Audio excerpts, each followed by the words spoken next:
Fentanyl Act is listed on the agenda for the first time. It'll be held over until our next meeting. Last week, committee Democrats exercised their right under the committee rules to hold Patel's nomination for 7 days. Obviously, we had to honor that hold from last week. So today is the day that we vote on this nominee.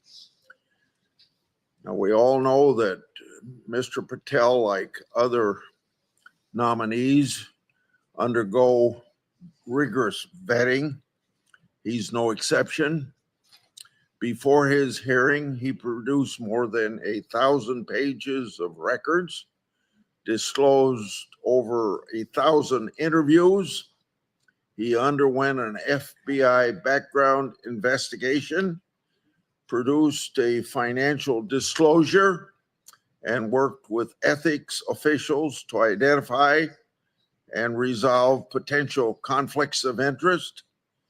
At his hearing, he answered questions for more than 5 hours and provided 147 pages of responses to written questions. So we've examined every detail of his life, and he's been subjected to relentless attacks on his character during this whole period of time. Now, what we've learned from this committee process is what we knew from his resume. Mr. Patel has spent his whole career fighting for righteous causes. He's been a public defender representing the accused against the power of the state. He's been a congressional staffer investigating the partisan weaponization of our legal system. And he served in key national security roles, protecting Americans from foreign enemies. He's received support from former FBI agents, former federal and state prosecutors, and organizations representing more than 680,000 law enforcement officers. But Mr. Patel's resume, his accomplishments, and his supports aren't why he's the best person for this job. Mr. Patel should be considered our next FBI director because the FBI has been infected by political bias and weaponized against the American people. Mr. Patel knows it. Mr. Patel exposed it, and Mr. Patel has targeted for it. And I've got plenty of examples to show what's wrong with the FBI. Mr. Patel was instrumental in exposing Crossfire Hurricane.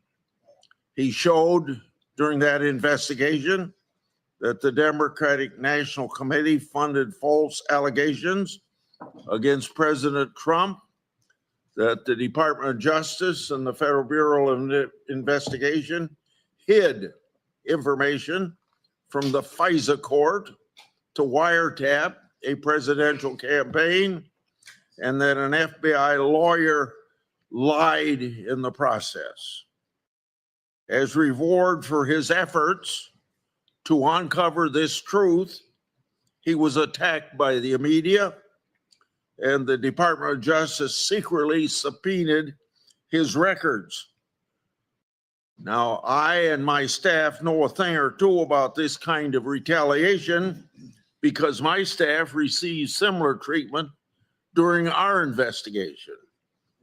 Sadly, as I've said at Mr. Patel's hearing, Crossfire Hurricane is but one example of recent FBI misconduct.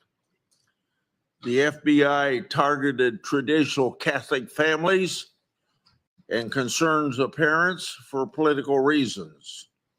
The FBI coordinated with social media platforms to suppress the Hunter Biden laptop scandal.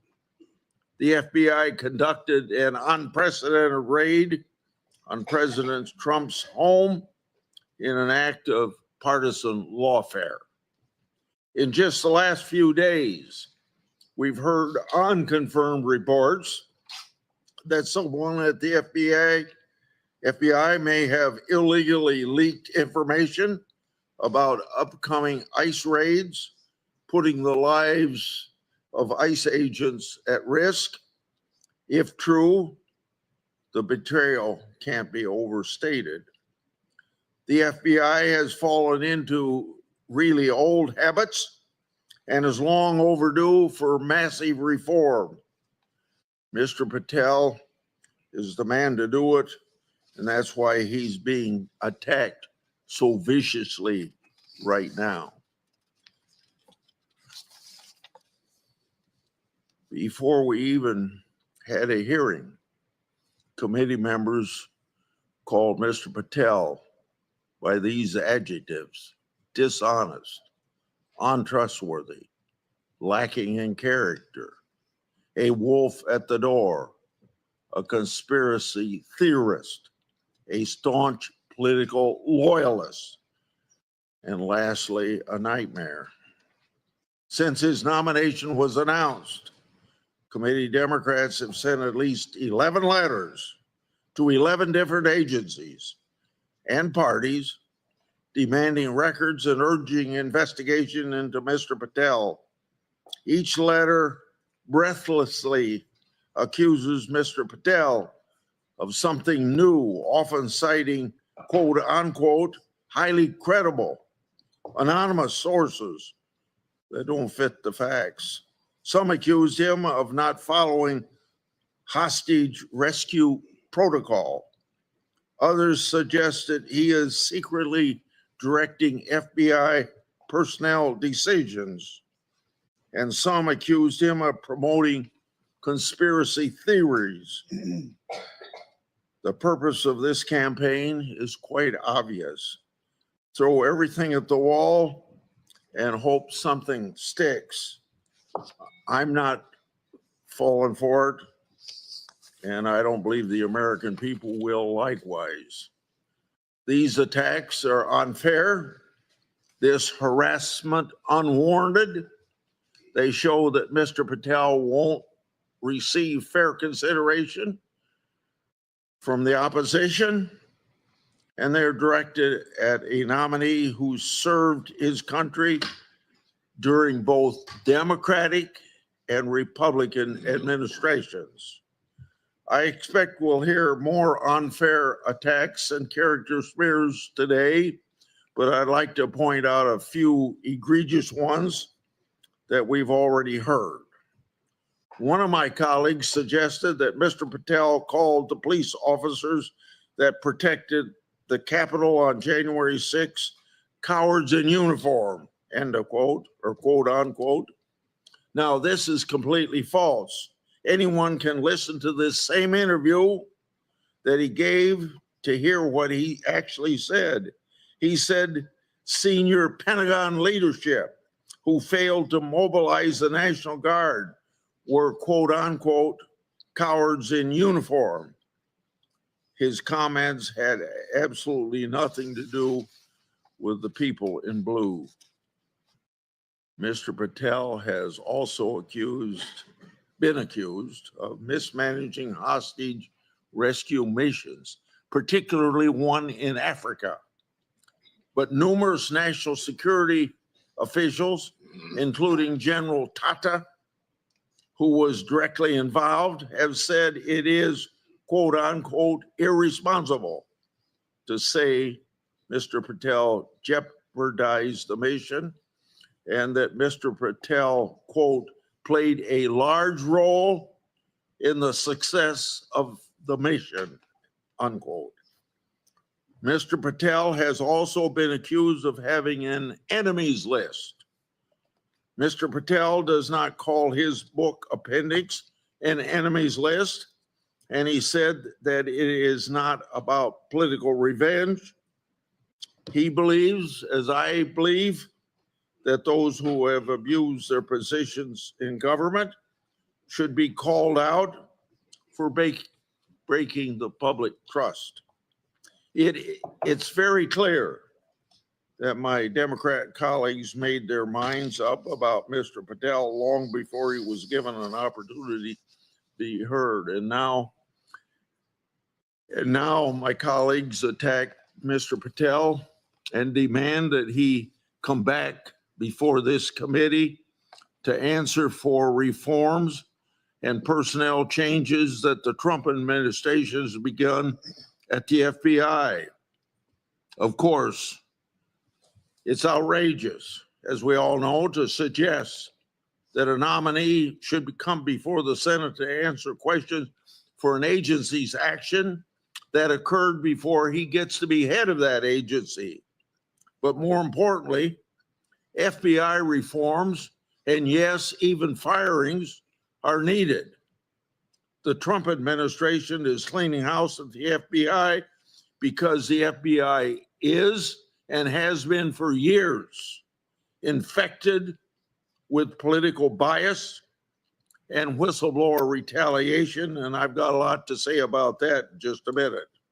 It's long past overdue for the whistleblowers who's been affected by FBI misconduct to be given a voice. So now I'm going to take some time sharing statements from whistleblowers who were retaliated against some of the FBI officials that Trump has recently fired. Now, I'd like to have the White House and my Republican colleagues take note of this, because I think some of these people should be reinstated because of how justly they've been treated. And like you've heard me so many times say, whistleblowers are treated like a skunk at a picnic. And I hope my Democrat colleagues will learn a lesson about how the FBI has previously treated whistleblowers, both under Republican administrations and Democrat administrations, so that we don't have this happening again. One whistleblower said, quote, "People like these have harmed the noble mission of the Bureau. They've created turmoil, and their personal agenda has spread throughout the Bureau over the last decade. In service of the country, we should insist on removing them from the FBI, not tomorrow, but right now," end of quote. Remember, he said the last decade. That covers presidents of both parties. A second whistleblower said, quote, "Michael Nordwall had oversight and approval authority over Arctic frost, which required a critical assessment of alleged basis for opening an investigation of this magnitude and political significance. The failure to raise an objection, much less critically assess Thibault's motives, alone should be grounds for dismissal," end of quote. And for my Democrat colleagues, you've heard me talk about Thibault for the last 2 years. One of the few people that I ever know that Ray fired for doing things wrong. And I had to point that out to him. Now pay attention to this one. A third FBI whistleblower said, quote, "On January 6, 2021, I took leave and went to see the president speak on the ellipse. Later, my wife and I were among a crowd southwest of the Capitol. Even though we were involved in no violence, never set foot on the steps of the leading to the Capitol building, and never entered it, I self-reported my presence to the FBI after seeing violence in the news reports. The FBI did nothing at first, but more than a year later, suspended my security clearance. Under supervision of Jeff Veltri and Dina Perkins, investigators questioned my co-workers about whether I ever vocalized support for President Trump or objections to COVID-19 vaccine. I was forced to take early retirement to pay bills and have essentially been sidelined from employment opportunities due to the FBI abuse of the clearance system to target me for my political beliefs, end of quote. Now you're going to hear these names, Jeff Veltri and Dina Perkins, crop up here quite often. So I don't know who they are, but they're obviously not very good people to have in the FBI when they take retaliation as they have. A fourth FBI whistleblower and a registered Democrat said, quote, as a security division employee, I witnessed abuses committed against multiple employees by FBI senior leaders, particularly by Jeff Veltri and Dina Perkins. I also saw a security division retaliated against 5 of its own employees for protesting these unlawful practices. Because I spoke out against these abuses, Perkins and Timothy Dunnan suspended my security clearance, costing me my job and continuing employment, totaling approximately $700,000 in lost wages and retirement benefits, end of quote. A fifth whistleblower said, quote, although some of my FBI leaders who abused the clearance process, like Dina Perkins and Jeff Veltri, have already left, they weren't alone. Timothy Dunham approved Perkins' wrongdoings and engaged in his own. While most security division employees are fantastic, some FBI leaders still remain within the security and integrity and investigation section who will continue this abuse of the process. From FBI whistleblower Marcus Allen, quote, Jeff Veltri and Dina Perkins caused the suspension of my security clearance because I questioned whether the FBI director was truthful to Congress and whether the FBI was obeying the laws and constitutions in the January 6, 2021 investigation. Their actions left me without pay for 2 years, while other FBI officials prevented me from having other income. Although the FBI ultimately reinstated my clearance and settled my lawsuit, my career at the FBI was over, and the financial and emotional damage to me and my family will never be completely restored. Why should you have to hire a lawyer and sue just because you use your constitutional right of free speech? Another FBI whistleblower said, quote, after I was assigned to review Marcus Allen's security clearance case, I noticed the file was missing relatively. I'm going to start this quote over. After I was assigned to review Marcus Allen's security clearance case, I noticed the file was missing relative communication of Jeff Veltri, who ordered the opening of the case. Dina Perkins and FBI attorney Tasha Gibbs. Allen was entitled to those communications, which were evidence that his clearance suspension was retaliatory. Shortly after I completed the vast majority of work on the communication recommending Allen's reinstatement, the Allen case was reassigned to another adjudicator, and I was transferred to a different unit, apparently in reprisal for reporting the wrongdoing in the Allen suspension. I soon resigned from the FBI to avoid further retaliation.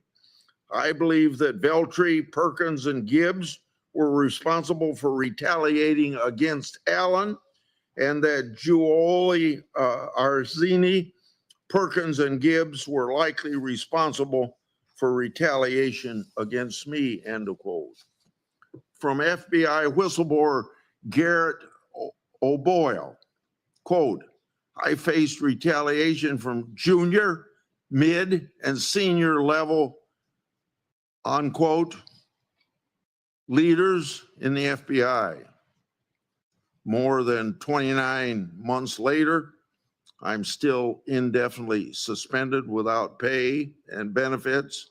Other whistleblowers have since confirmed that the FBI intentionally stranded me in the middle of a move and withheld our possessions to maximize the pain of my suspension. A new era of accountability and true whistleblower protection to the FBI is long overdue. FBI officials like Sean Clark, Sean Fitzgerald, Jeff Berkebile, Dina Perkins, Jeff Veltri, Jennifer Moore, Michael Snyders, Timothy Dunham, and other leadership up to Christopher Wray are responsible for what happened to me and my family. Ensuring they no longer work at the FBI isn't retribution, it's responsible leadership. From FBI whistleblower Steve Friend, Jacqueline McGuire was promoted to upper echelons of the FBI after sending federal agents to arrest nonviolent Catholic pro-life protester Mark Houck at gunpoint. As someone who lost my career by blowing the whistle on these kinds of abuses and needlessly risky tactics for cooperative subjects, I was offended by her being rewarded rather than held accountable. Her dismissal is a small step towards ending the FBI's weaponization and should come sooner, end of quote. From FBI whistleblower Mike Zoomer, quote, after witnessing federal prosecutors favor a sexual predator district attorney who used the power of his office to sexually abuse vulnerable women, I reported their wrongdoing to the presiding federal judge. Although the allegations weren't classified, the FBI suspended and later revoked my security clearance. The U.S. attorney responsible for the misconduct was named by President Biden to lead the Department of Justice criminal investigation, and the FBI special agent in charge responsible for the FBI's retaliation against me was promoted to be the third highest FBI official. He soon retired after he harassed a young female subordinate. Meanwhile, I went through an 8-year process to be reinstated, only to have the Biden DOJ affirm the FBI's revocation of my security clearance in December 2024, finalizing my removal. See how removing a security clearance is a tool to retaliate and ruin people professionally. And lastly, I know you're tired of listening to this, so that's why I said, and lastly, from another FBI whistleblower, quote, I've watched the FBI become an institution, not quote unquote, of the people, but of a select few who know the quote unquote system and process and use it to their advantage. Those people need to leave. As a whistleblower, I stand ready to help return the FBI to its earlier days of glory and return America's trust in what was an incredible institution, end of quote. Now, how can anybody listen to these statements from the FBI to know that there's a culture that just is not totally in tune with what law enforcement agency ought to do and conclude that everything is okay? These law enforcement agencies are out of control, drunk on power, and blinded by political infection. It's time to force them to recognize they answer to Congress and we the people. And those who retaliated against whistleblowers should be fired full stop by colleagues who think otherwise of protecting these whistleblowers. And I hope this message gets to President Trump. My Democratic colleagues hounded Patel to say he'd stand up to Trump. Well, these brave whistleblowers stood up to the last administration and they suffered retaliation. So why aren't my Democrat colleagues running to defend them and demanding the wrongdoers be held accountable? This administration must hold the bad actors accountable, fire them if necessary, give whistleblowers their security clearance back. President Trump, I hope you hear that. Put them in a position they were in before they had their retaliation. President Trump, I hope you hear that. If you can hire people, you can reinstate people, President Trump. That's part of what this committee ought to be focused on. Solutions to the rampant weaponization and whistleblower retaliation. These are two issues that Kash Patel is perfectly suited to fix because he's lived those issues. Senator Durbin. Thank you, Chairman Grassley. After reviewing Kash Patel's record and meeting with him, questioning him at this hearing, I'm even more convinced that he has neither the experience, the judgment, nor the temperament to lead the FBI. A little history. 50 years ago, Frank Church led an effort to investigate the Federal Bureau of Investigation. They came up with a sweeping reform and conclusion. Congress passed a law limiting the FBI director to a single term of 10 years, subjecting the appointment to the advice and consent of the Senate. These actions were taken specifically to ensure that FBI director remains apolitical and is shielded from outside influence, and that no FBI director amasses the kind of power that J. Edgar Hoover, the founder of the FBI, exercised when he had wiretaps on Martin Luther King Jr. and other civil rights leaders and branded them as communist. For the last half century, this law has served its purpose. At Mr. Patel's hearing, one of my Republican colleagues suggested that consideration of an FBI director is a, quote, shirts and skins game, quote unquote. That is clearly incorrect if you look at the record. I've served on this committee for more than 20 years during the consideration of 4 FBI director nominations, Bob Mueller twice, Comey, and Wray before this one. Each of these directors was a Republican, and I voted for all of them. Some game of shirts and skins. What it boils down to is this agency should be above politics. What we've just heard from the chairman is an invitation for a political free-for-all if Kash Patel is chosen as the head of this FBI. I will not be surprised when my Republican colleagues again claim that the Democrats have weaponized the FBI, as we've already heard, despite the fact for the last 50 years, every single Senate-confirmed head of the FBI has been a Republican. Even former Chris Wray, former director, has been a frequent target of outrage.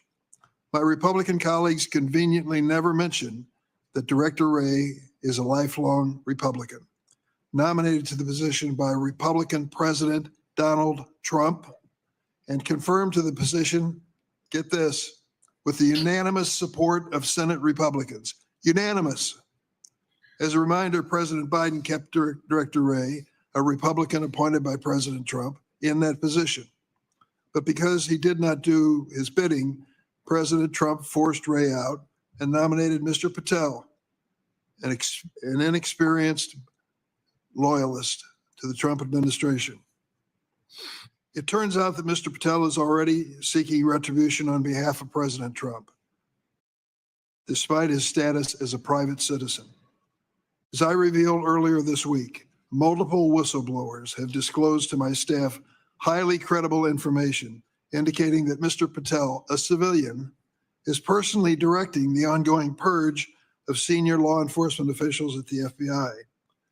The ramifications of these terminations are dangerous and they go beyond Mr. Patel's fitness for office. This purge has greatly weakened the FBI's ability to protect the country from national security threats and made America less safe. This week, I invited the head of the organization that represents FBI agents to come to my office and talk to me about the morale at the FBI. 2 women came and visited with me. Both of them had served as FBI agents for long periods of time, one for 22 years and another for 17 years, and they both were proud to tell me their fathers were FBI agents before them. They said to me they have never seen this kind of thing happen in the transition of one president to another when it comes to the FBI.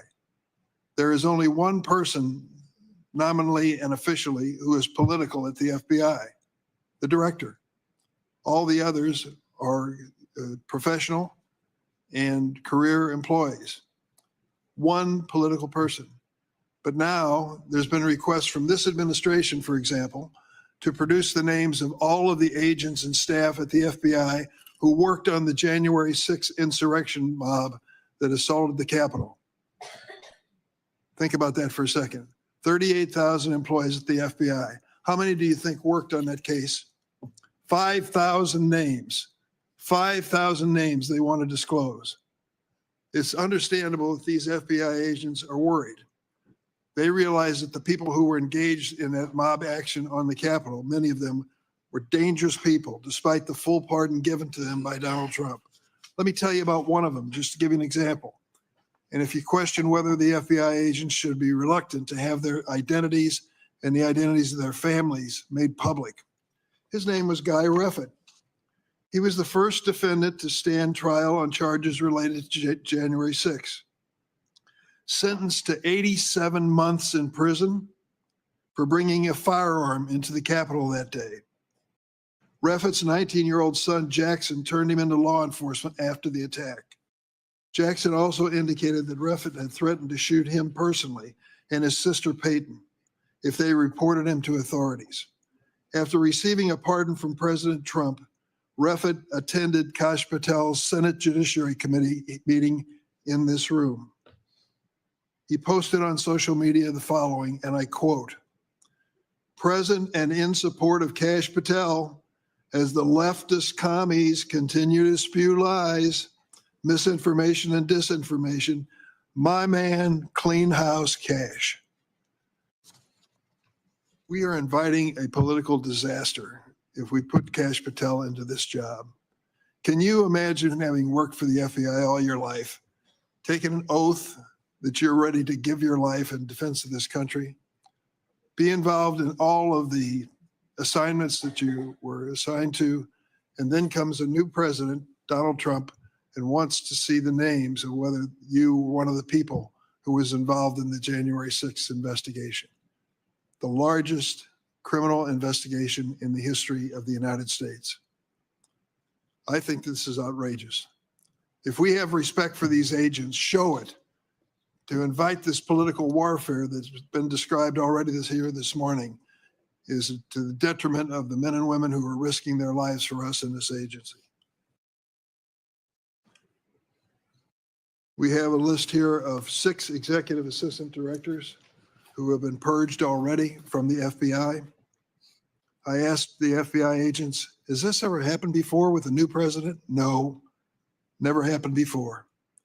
These are top FBI officials who oversaw the FBI's work combating international and domestic terrorism, cybercrime, drug trafficking, and violent crime. In the FBI's long history, this has never happened before.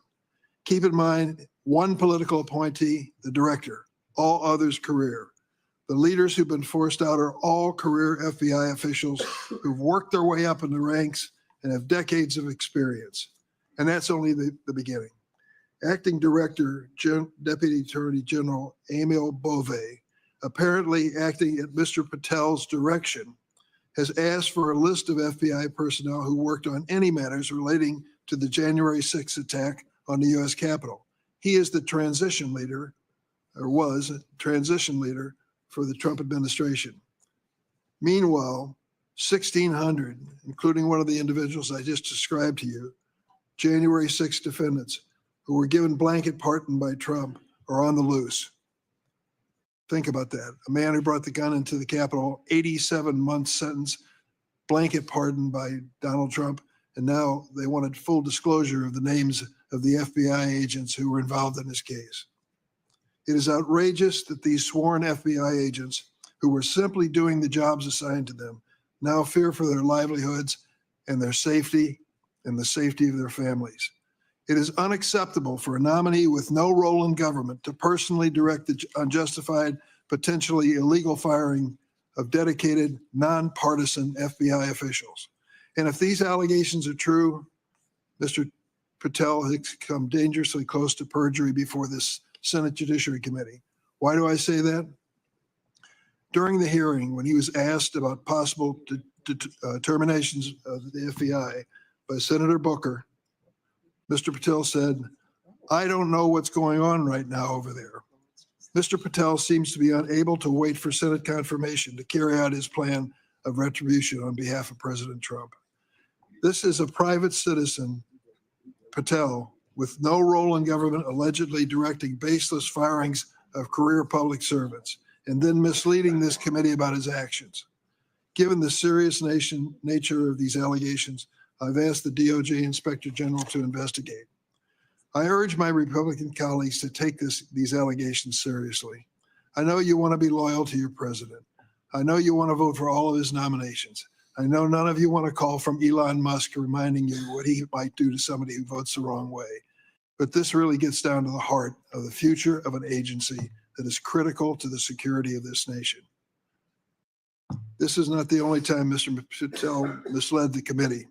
Under oath, at his hearing, he implausibly told me he could not recall the name Stu Peters, an anti-Semitic Holocaust denier. Patel, under oath, said, "I can't recall his name." This is simply not credible, considering that Mr. Patel appeared on Mr. Peters' podcast 8 times. Couldn't pick the name out of it. Stu Peters? No, I don't think I know that man. 8 times. And Mr. Peters has since revealed that he and Mr. Patel directly communicate via their personal cell phones, quote, constantly, close quote. Stu Peters? Say the name again? Don't recognize it. Mr. Patel also claimed he didn't have anything to do with the recording of the so-called January 6th prison choir, those who were convicted of assaulting people and trespassing on the United States Capitol on January 6th. Here's what he told Steve Bannon, and I quote, "We got this idea to record the January 6th prisoners who recite the national anthem every night from the DC prison. Then we took that to the studio, so we mastered and digitized it." And he said he had nothing to do with it under oath. Mr. Patel has demonstrated a lack of sound judgment by associating with extremist figures like Mr. Peters, who have well-documented histories of racist, anti-Semitic, and conspiratorial statements. But now, somehow, my colleagues on the other side are silent. Mr. Patel clearly lacks the temperament to lead the FBI. Don't take it from me. Read his own words. I wonder if any of my Republican colleagues accepted my invitation to read this book, and I did read it. Government Gangsters.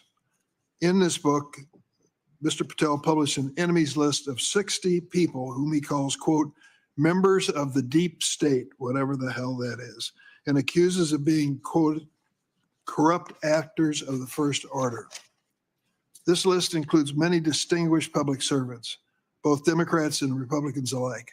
What they share in common is the misfortune of having crossed paths with Patel. There's one of them I'm going to highlight, and many of the people on the panel know him, Bob Mueller. Bob Mueller is an extraordinary man.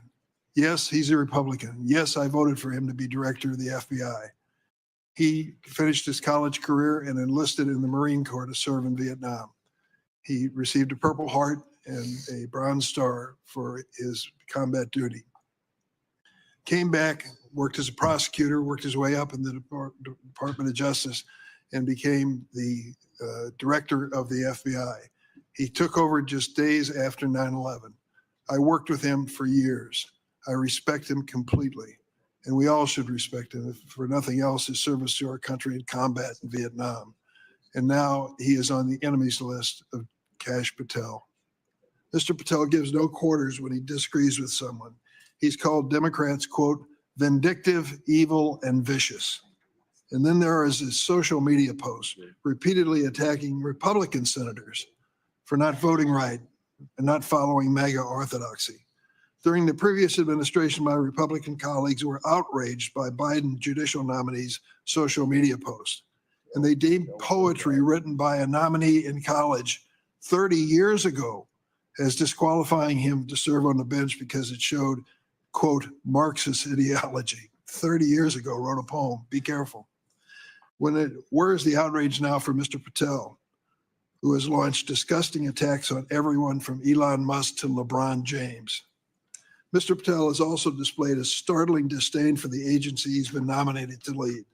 He wants to, quote, shut down the FBI, Hoover Building on day one, reopen it the next day as a museum of the deep state, quote, unquote. He falsely claimed that the FBI was planning January 6th for a year before it happened. His conspiratorial theories just keep bounding out in his book and otherwise. He can't stop. And he's been clear about what he wants to do with the FBI's vast surveillance and investigative power, saying, quote, we're going to come after the people in the media. Mr. Patel has been open about his plans to dismantle the FBI and seek retribution. And he's already begun that mission as a private citizen, targeting senior FBI officials. Consider for a moment, if he is successful in this nomination, his first meeting of the head of the as head of the FBI with the men and women who are sworn to uphold the law and serve at his direction. Think about the morale in that room in light of what's going on. Mr. Patel's directives have already thrown the Bureau into chaos. Senior executives who collectively have hundreds of years of experience have been forced out. Thousands of line agents across the country are living in fear of losing their jobs simply because they did the job they were assigned to do. How does any of this make America safer? The American people need an FBI director focused on keeping the public safe from terrorism, drug trafficking, and violent crime, not petty personal grievances. I yield. Thank you, Senator Durbin. Senator Whitehouse. Thank you very much, Chairman. Let me start by disagreeing with the notion that what took place with respect to the cases against President Trump was weaponization. I know that's the Republican theory of the case, but the other reason why the FBI and the Department of Justice would investigate Trump for crimes is because Trump was doing crimes. And there was adequate predication to pursue investigation of those crimes. And indeed, in every case that I'm aware of in which those cases were allowed to go to judgment, the president was convicted. So we can't allow the weaponization narrative to just remove the notion that the guy was investigated and prosecuted for crimes because he did the crimes. Once you start with the notion that Trump is not a criminal but a victim, you then have to invent the conspiracy that victimized him. And once you've propagated that conspiracy, you then have to find who the conspirators are. So then you have to go after FBI agents and DOJ folks in order to prop up that theory. The way that ended in Soviet Russia was with show trials of the individuals who were allegedly in the conspiracy. The way that ends in Trump's America is with agents and prosecutors forced out in mass purges that may well, as the Ranking Member Durbin has pointed out, been driven by Kash Patel as a private citizen. So starting with that point, there are three reasons why Kash Patel is extremely dangerous. One is all of his wild MAGA behavior. This is a guy whose judgment is beyond questionable. It's appallingly bad. We have a lot of quarrel about whether his enemies list is an enemies list and whether we're smearing the guy by saying that his enemies list is an enemies list. Here's what he said about it. He showed his enemies list and said, "Who are?" He retweeted a video showing him chainsawing the heads off of people on his enemies list. If you're chainsawing the heads off of people, are they not your enemies? So the invention that this is not an enemies list requires people to go into just fantasy land. And these are his own statements. These aren't our accusations. These are Patel's own words. Going after people in the media, impeaching judges who disagree with us, shutting down the FBI Hoover building, on and on and on. This guy is a flagrant extremist with appallingly bad judgment. Second point, we don't know enough about this mischief yet. There are real open questions. We've never in this committee had a person come for a serious senior law enforcement position who had testified in a grand jury criminal matter, and we don't know what he testified about. He's entitled to tell us. That's basic grand jury Rule 6E law. But this side of the committee is completely covering that up. We have absolutely no statement from Patel about what his grand jury testimony was. And he's at liberty to give that to us. He just won't. And Republicans won't tell him to. So he gets away with it. He pled the fifth. You don't get to plead the fifth without a real and genuine concern that you can be prosecuted for a crime. What crime? We're entitled to know. We've never had somebody come through this committee for a high senior law enforcement position who had pled the fifth. He's got the right to do that, of course. We've got the right to know. And by the way, when he exercises the right to do that in a civil proceeding, that entitles the jury to draw the adverse inference that what he is covering up in the civil proceeding with his Fifth Amendment assertion is against his interests. A judge will instruct a jury about that adverse interest, and we're not supposed to draw an adverse interest in this committee when we're not told about his Fifth Amendment assertion. There's all this weird stuff that's come up since about investments in Chinese companies in the Cayman Islands vesting while he will be FBI director. If the guy is supposed to be investigating Chinese intrusion into our intelligence faculties, if we're trying to investigate Chinese fentanyl trafficking into our country, why do we want an FBI director who is somewhere between $1 and $5 million into a Chinese company through a Cayman Islands shell? And then there are the Russia connections. I'll get to those at the end. We don't have to, where everybody's fond of saying these are Democratic smears. Actually, go to the Trump appointees who worked with this guy. What are they warning us? They're warning us, Trump National Security Advisor John Bolton. I didn't think he was qualified. I was forced to hire him. That's some recommendation from a colleague. His deputy, Charles Kupperman. Patel's ideas are ludicrous. He's absolutely unqualified for this job, untrustworthy, and absolute disgrace to even consider an individual of this nature. Definitely you want that on your resume by way of a recommendation from a former supervisor. Attorney General Barr said Patel has virtually no experience that would qualify him to be the deputy director of the FBI, and now he's back as the director of the FBI. And Trump's CIA director, Gina Haspel, threatened to resign rather than allow this guy into her office as her deputy. And if you go beyond the Trump appointees who are warning us about this guy, you can go to the last time he testified in court, which was in Colorado.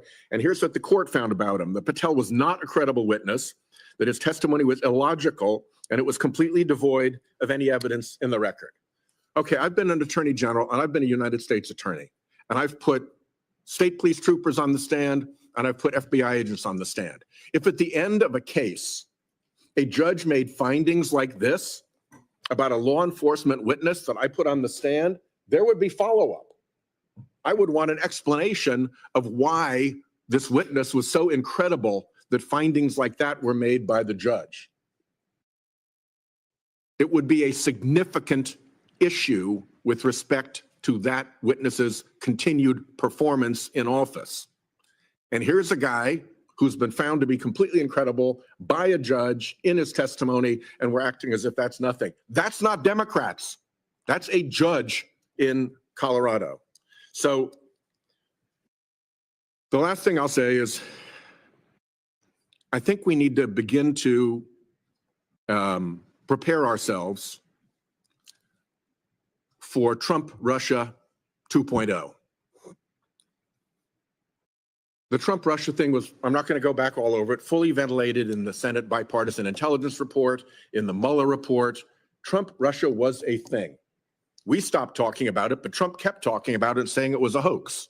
Trump-Russia hoax, Trump-Russia hoax. No, it was not a hoax. It was real. It was there. There's a record. Part of it was bipartisan work. Some of it was done in the House. There was an abundance of evidence about the Trump-Russia connection. And now what are we seeing? We're seeing Patel coming in, who says he wants to wreck the FBI's what he called intel shop, which is the part of the FBI that looks at Russia and does counterintelligence work against Russia. He said that he wants to close out the DC office and send everybody out into the field. Well, it's the DC office, not the field offices, that do the counterintelligence work. You want to shut it down? You're opening your arms to Russian intelligence operations. You go just across to the Attorney General's office, and there's Attorney General Bondi. What's the first thing she does when she gets in? Closes all the kleptocrature and kleptocracy investigation offices of the Department of Justice. Gee, who were they pursuing? Putin and his oligarchs. You shut down the group that has successfully grabbed assets off Putin's crooked oligarchs. What a signal that is. And then look at Tulsi Gabbard. I'm not going to go through the whole length of her Russia associations, but let's just say that a Russian news media editorial said that her appointment should cause the CIA and the FBI to tremble because she was a friend to Russia. Who defends us against Russian intelligence operations and Russia's criminal operations in the United States? It's the FBI, it's the Department of Justice, and it's our intelligence community. The people in charge of each one, powerful signals that they are shutting down our defenses when it comes to unilateral disarmament to throw Ukraine under the bus and give Putin what he wants. So mark my words. This Patel guy will come back to haunt you. Every piece of evidence shows that, and it is not Democrat evidence. It's his own words, it's his own colleagues, and it's judges evaluating his credibility. And Trump-Russia is going to come roaring back if it's not already back. We should be on our guard about this nominee, and we should be on our guard about Trump-Russia. Thank you, Chairman. Senator Klobuchar. Thank you very much, Mr. Chairman. I oppose the confirmation of Kash Patel to serve as the next director of the FBI. The director of the FBI leads our nation's most important law enforcement agency, made up of more than 38,000 employees. I have tremendous respect for the men and women of the FBI. They take on violent crime. They get fentanyl off our streets. In our state, they have investigated incredibly complex matters, including a case a few years back that was the biggest white-collar case outside of Madoff for years. They have done such a good job, and we are proud of them. I have supported FBI directors under Republican presidents, including President Trump's last nominee, and Democratic presidents. The nonpartisan career public servants at the FBI risk their lives to keep us safe. Their motto, FBI, fidelity, bravery, and integrity. And they deserve a director who respects the work that they do and who embodies the core values of the FBI. That, unfortunately, is not Kash Patel. Let's start with fidelity. A director's loyalty to the American people, the Constitution, and the rule of law is paramount. But Mr. Patel made it abundantly clear that he is loyal to the president, and that is his calls for retribution. When you look back at Mr. Patel's writings, at his interviews, at what he has done in his life, that his focus is the loyalty to the president and not to the people of this country. Mr. Patel has threatened the president's critics. As he said, I quote his words, not just in the government, but in the media, end quote. On one podcast in December 2023, he said, and I quote, "We're going to come after you, whether it's criminally or civilly."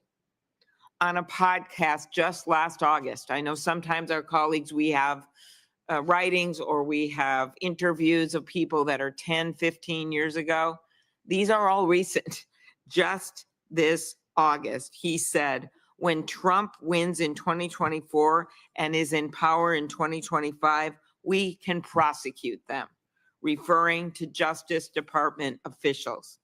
And when I asked him about it in my written questions, he replied about that comment. He replied that, quote, he made those comments in a television interview, not in a court of law or before the committee, as if the venue minimizes the threat. And in fact, at his hearing before this committee, he had opportunity to walk back that threat and others. He chose not to.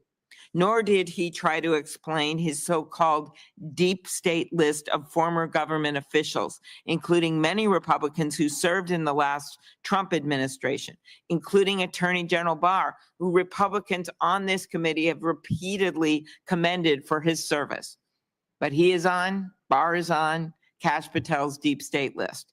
He also criticized former CIA Director Gina Haspel, numerous elected officials, including the former head of Veterans Affairs, Dennis McDonough. I remind our colleagues on the other side of the aisle that Bill Barr had said about Patel this: Patel has virtually no experience that would qualify him to serve at the highest level of the world's preeminent law enforcement agency. And his appointment to the FBI, he said a few years back when Patel was being considered for another job in the FBI, his appointment to the FBI would only happen, Barr's words, over his dead body. Then CIA Director Gina Haspel also threatened to resign to stop Patel from being her deputy. These and many others who have criticized him over time are people who have served our country. I didn't always agree with some of them. Some are Democrats, some are Republicans, but they have repeatedly said the same thing, that he should not be running the FBI. And we know what Mr. Patel wants to do with the people on that list because he already told us on another podcast episode. He said the people on his list need to go to prison. That is a shocking statement from someone who may be the next head of the FBI. And it's not just government officials, but the press as well. As you know, Mr. Chairman, I care deeply about an independent press and the First Amendment. Mr. Patel, though, has referred to the media as, quote, the most powerful enemy the United States has ever seen. He didn't even say that one on a podcast. He said it in a speech at the Conservative Political Action Conference on February 23rd, 2024. Think about that. He is saying that the press, with many here standing up for the First Amendment, he's saying the press is the most powerful enemy the United States has ever had. Not China, not Russia, not Iran, not terrorists, but he says the most powerful enemy is the press. And I would ask my colleagues how they can justify voting for this man who would say such a thing as the director of the FBI that constantly deals with domestic threats that come from afar and come from people who are, in fact, affiliated with terrorist groups in these countries. How do we know Mr. Patel will carry out the revenge agenda? Well, it is already occurring. At his hearing, Mr. Patel did say, quote, all FBI employees will be protected against political retribution. And yet mere hours after those remarks, the administration forced out 8 of the Bureau's most senior career public servants who serve in nonpartisan roles. One day later, an email was sent to FBI employees requesting a list of everyone who had worked on January 6 cases to determine whether any additional personnel actions are necessary. That's their quote.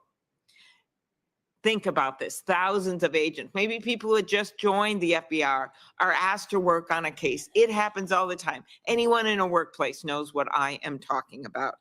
But in this case, if you are affiliated with any kind of case that Mr. Patel did not like in the past, well, then you need to be on some list. They get assigned to a case because a violent felony occurred on January 6th. Everyone in this room that was there know exactly what I'm talking about. People assaulted police officers. And now those agents who were simply doing their job find themselves on a list for personnel action.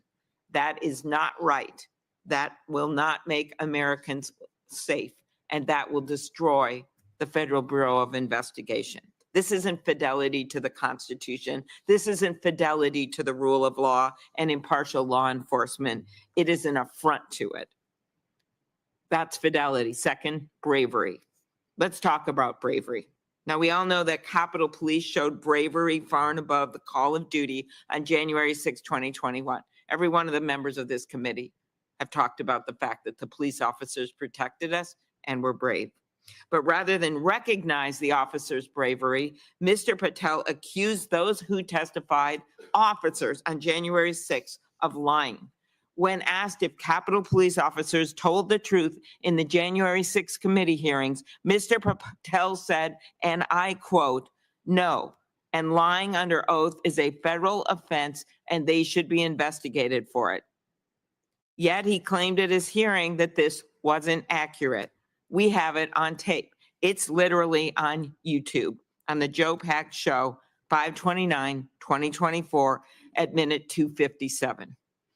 You know who else exemplifies bravery? The men and women at the FBI who every day put their lives on the line and keep us safe.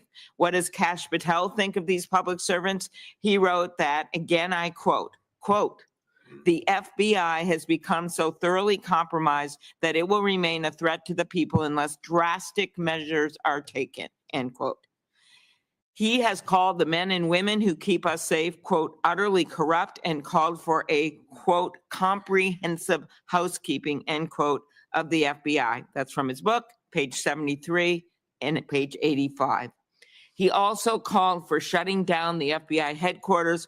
And you know what happens at that headquarters.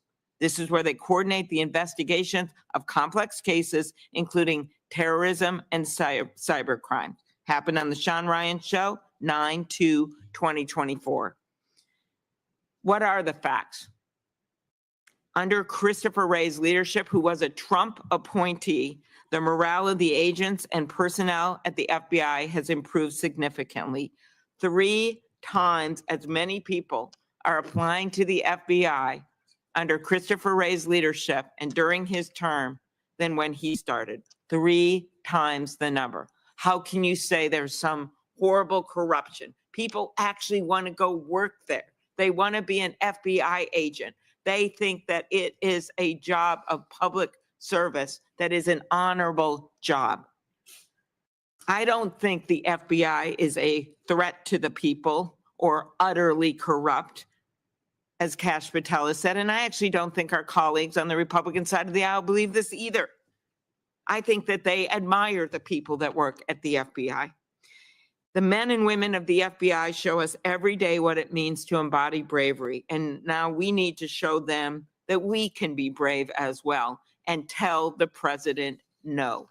And if our colleagues on the Republican side on this committee will not join us in just saying no one time to the president, maybe some of them will join us in the greater Senate body on the floor. So that brings us to integrity, FBI.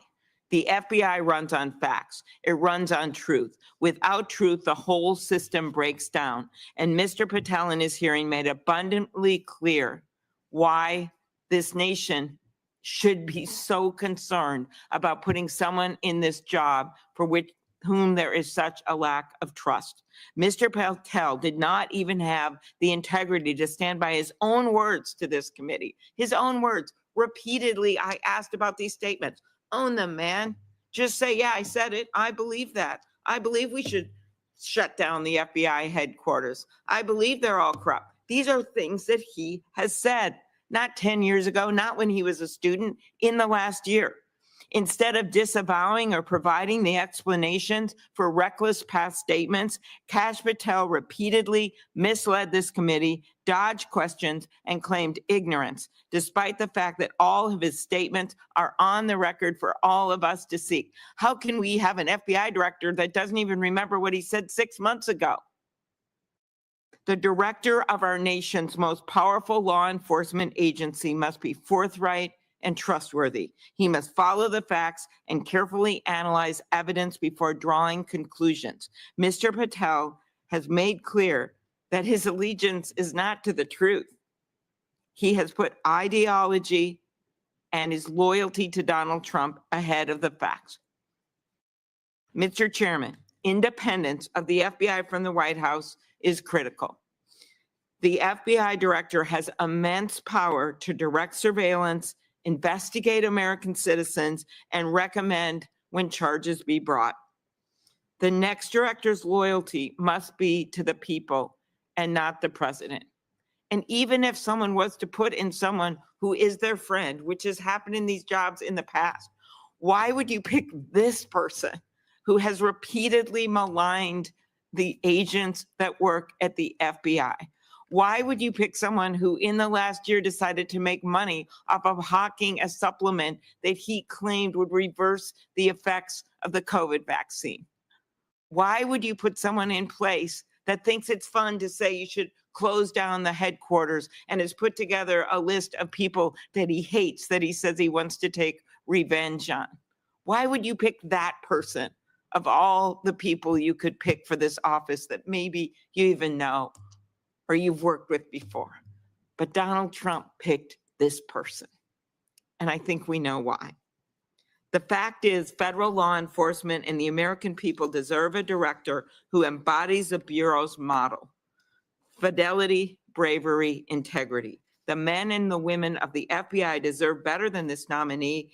And I ask our Republican colleagues to stand up for the agents that work there and to stand up and say no once.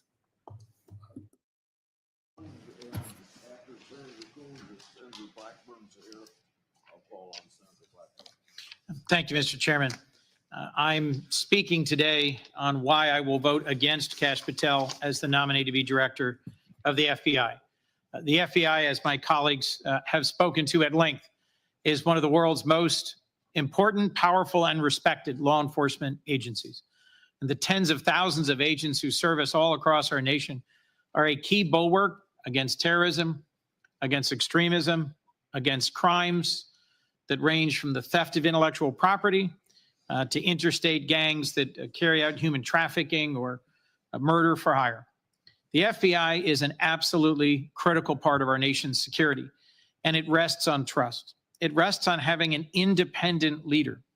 Back to the dark days of J. Edgar Hoover being a politically connected and compromised FBI leader, in the decades since his tenure ended, we have engaged in a disciplined, balanced, bipartisan process to confirm FBI directors for long terms, 10-year terms.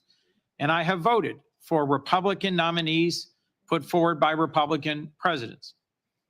We need, as director of the FBI, someone who will stand up for the men and women of this incredible law enforcement agency. And in his testimony before this committee and in his comments and actions before coming in front of this committee, Kash Patel has shown that he is not that leader. He is already actively undermining the Bureau he seeks to lead. As someone who is the co-chair of the Law Enforcement Caucus and who spent years leading, supervising, responsible for the second largest law enforcement agency in my state, I see in Mr. Patel an alarming willingness to do the bidding of a vengeful White House. As you heard from my colleague, Senator Durbin, whistleblowers are alleging that he has already helped orchestrate the purge of the most senior leadership of the FBI, as well as those agents who were simply doing their job as assigned to them to carry out January 6th investigations. This purge is only the start of what I fear is about to come. The FBI has demanded that, the administration has demanded that the FBI turn over a list of its newest recruits and employees, has pushed out the head of the Washington field office and other top leadership, and is giving roles to folks who lack the relevant professional experience. The FBI needs independence, but Mr. Patel told me when I asked him that he believes the FBI works for the White House. I asked that same question of several other recent nominees, and they gave the correct answer, that federal law enforcement, whether the Department of Justice or the FBI, works for the Constitution and the American people. The FBI doesn't work for the White House. It works for all of us. Attorney General Pam Bondi got that question right. Todd Blanche and Gail Slater got that question right in their hearing yesterday. How is it that Kash Patel flunked that easiest and most central question? Not just to whom do you report, but for whom do you serve? As I said, we've seen what a dark chapter can be when the FBI is led by someone who is politically connected and by whom he politically corrupts the goals and purpose of the FBI. And I fear that we are heading into one of those chapters again. As I questioned him during his confirmation, I asked Mr. Patel if he, like his predecessors, would be willing to resign rather than take an unconstitutional or illegal action if ordered by the president. He refused to answer that question. I asked him if he would resign if President Trump asked him to go after a political enemy, and he refused to answer that question. I asked him if he would resign if the president asked him to block an investigation due to political considerations, and he refused to answer. These are questions that I asked of Directors Comey and Wray, and that they answered. If Patel refuses to answer these simple questions that I think are rooted in recent developments and in his repeated public statements, questions that his predecessors have answered clearly, forcefully, and appropriately, how can we trust him to lead the FBI? I implore my Republican colleagues to reconsider the step I believe they are about to take to confirm this man to lead one of our most important elements of our law enforcement community. Around the world, our security depends on trust and reliability, and the national security role of the FBI director, the ways in which our FBI is critical to the work of our intelligence community and our military and others overseas as they work to keep us safe, cannot be overlooked. The men and women of the FBI deserve better than Kash Patel to lead an agency whose watchwords are fidelity, bravery, and integrity. We need someone who has demonstrated their commitment to all three. Americans deserve better than Kash Patel. Thank you, Mr. Chairman. Senator. Thank you. Oh, Senator. Well, I was told no Republicans wanted to talk, and then I was told, so you're next then. Go ahead. I have a letter here. Letter. Oh, yeah. And Senator Urban, go ahead. And then I'm going to call on Senator from Connecticut. I'd like to enter into the record this letter of opposition of Mr. Patel from the Society for the Rule of Law Institute. They describe themselves as a group of conservative lawyers and jurists who have served at the highest levels of government in previous Republican administration. They include Judge Michael Luttig and Peter Kiesler, a co-founder of the Federalist Society and acting Attorney General during George W. Bush's administration. Yeah. Without objection, it will be placed on the record. No objection heard. Go ahead, Senator from Connecticut. Thank you, Mr. Chairman. I want to begin on a positive note and take advantage of the chairman's reference to whistleblowers and our mutual support over the years for them. I hope that the chairman will join me, along with other members of the committee, when we introduce, or I should say reintroduce, the Congressional Whistleblower Protection Act. This measure would expand the protections that are afforded to whistleblowers at a time when we've never needed them more. And I'm going to reintroduce it, I hope, with the support of my colleagues on the committee who have joined me previously, Senators Hirono, Klobuchar, Padilla, and Whitehouse, as well as other colleagues such as Cortez Masto, Wyden, Markey, and Tammy Baldwin. This measure is an important one, and I hope that the chairman will join me, because he has been a champion in the past of whistleblower protection, and the amount of protection must be expanded so that these truth tellers will have the safeguards needed to assure them that there will be no retaliation against them. And on that note, I want to begin in a way personally, talk about the FBI. First of all, just to say thank you to all of the FBI agents.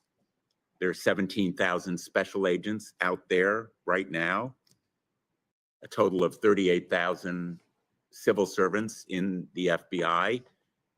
They are probably not listening to what we're saying here, because they are looking into international and domestic terrorism, cyber criminal syndicates, foreign espionage, organized criminal enterprises, including drug cartels, sexual exploitation, and human trafficking. Now, I have not been without criticism of the FBI. And the chairman has said that there is a need for reform. I'm betting that members of the FBI would join in saying there's always room for improvement, but it should not be by someone who vilifies the FBI, as Kash Patel has done. He has said about the FBI that it is a powerful and cunning part of the deep state. Someone who begins with that kind of antagonism and hostility to the FBI will not be able to engage in positive and constructive reform. I've worked with agents of the FBI since I was U.S. Attorney. And I'll never forget the agent who sat with me at counsel table as I tried my first criminal case, practically carrying me through the presentation of evidence and the rules of federal procedure, which he knew as well as I did. The FBI is a premier law enforcement institution for our country, and we should seek to enhance it and improve it, but not to slash and trash it, which is what Kash Patel seems to want to do.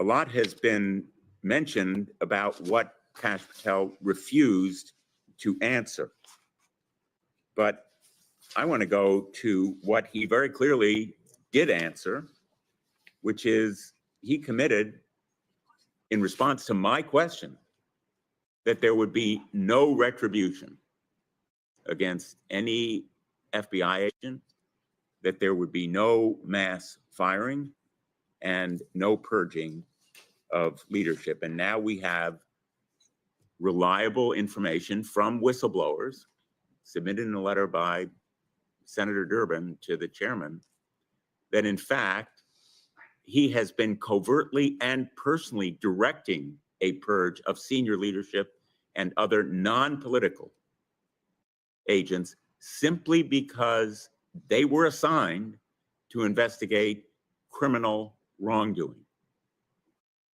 In direct contradiction of the commitments he made to us, not just to me, it was my question, but to this committee. And that is one of the reasons why I have urged that the chairman call him back, give him a chance to explain that kind of contradiction. what we're left with is a record that shows that he, in effect, wants to turn the FBI into a sycophantic goon squad that would crush political opposition, go after an enemies list. Of course, he calls them government gangsters, not an enemies list. But let me warn members of this committee who are critical of Kash Patel, we will be on that list. And he has the power to investigate anyone who is critical of him. He said there should be a manhunt for those government gangsters. He's telegraphed very clearly how he would use the FBI, and the more so if he is independent of the White House and of the Department of Justice, as clearly he envisions his role to be. He will be an unrestrained, unguided missile against the integrity of the Department of Justice and our justice system. The work of the FBI is essential to judgment and integrity. Kash Patel lacks those two key qualities. He is trafficked in conspiracy theories. He agrees with, quote, a lot of what QAnon says. He engages in election denialism, refusing to say President Biden won the 2020 election. He's even suggested that the FBI planned the January 6th insurrection and attack on the Capitol. He has glorified the January 6th rioters, calling them political prisoners, even the rioters who attacked Capitol Police. He produced a song with the so-called J6 choir. Those were individuals in prison for having attacked police officers. He tried to deny that he had produced the song at his nomination hearing in response to my question, saying, quote, I didn't have anything to do with the recording, end quote. But in response to my questions for the record, he acknowledged that he is one of the producers of the song. He couldn't have denied it because he boasted about it on a podcast. How could he have nothing to do with the recording if he's one of the producers? Let's just be very direct. He was less than truthful to this committee about his role because he knew that his actions amplifying and glorifying the cause of violent criminals who attack police would be an embarrassing obstacle to his confirmation. Only one of the ways that he experienced a confirmation conversion. And looking at the members of that J6 choir, you can well understand why he wanted to disavow any connection with them. Julian Cater, who pepper sprayed the U.S. Capitol Police Officer Brian Sicknick, who died the next day. Ryan Nichols, who pushed the crowd against officers defending a door to the Capitol and sprayed officers with pepper spray. James McGrew, who pushed and struck officers and launched a handrail at them. Political prisoners? Worthy of glorification? Not by the future director of the FBI, certainly. And Kash Patel has certainly shown that he is vindictive, focusing on seeking revenge rather than keeping America safe. That enemies list is only one of the ways that he may well seek retribution against his opponents. And going after President Trump's political enemies is clearly on this administration's agenda, indeed a priority. Just look at what Pam Bondi did on day one. She ordered the creation of a so-called weaponization working group, a weaponization working group, and specifically named people who would be investigated. Just coincidentally, Jack Smith, Letitia James, Alvin Bragg. They've led legitimate prosecutions and lawsuits against Donald Trump. That's the true weaponization of DOJ and the FBI, and something that must be stopped right away. And now is the time to do it with this nomination, to stop retribution and revenge in the Department of Justice as a priority and a modus operandi, and to send a message that it won't be tolerated. Kash Patel is out for himself, even if it means putting other people's lives in danger. Whistleblowers have said that Kash Patel broke protocol during a hostage rescue mission, leaking details to the press before the hostages were safe in American custody. And during a different hostage rescue mission, former Defense Secretary Mark Esper and said Kash Patel lied about receiving permission from the Nigerian government to enter their airspace. This kind of carelessness could have caused those Navy SEAL hostage rescuers to be shot down. He is not to be trusted with the nation's most important secrets or with the most important law enforcement agency of our nation. Kash Patel pled the Fifth in a case about Donald Trump's handling of classified documents. He's entitled to plead the Fifth Amendment. He eventually testified after prosecutors granted him limited immunity. He's not entitled to deny us the truth of what he told the grand jury as a part of this confirmation proceeding. He had the ability, legal and physical, to tell us what he told the grand jury. We all know, all of us who have prosecuted, that grand jury witnesses are told you can talk about it if you wish. Sometimes they're discouraged from talking about their testimony, but they have the legal right to do so. He had the legal right to tell us about his testimony, but he refused to do it.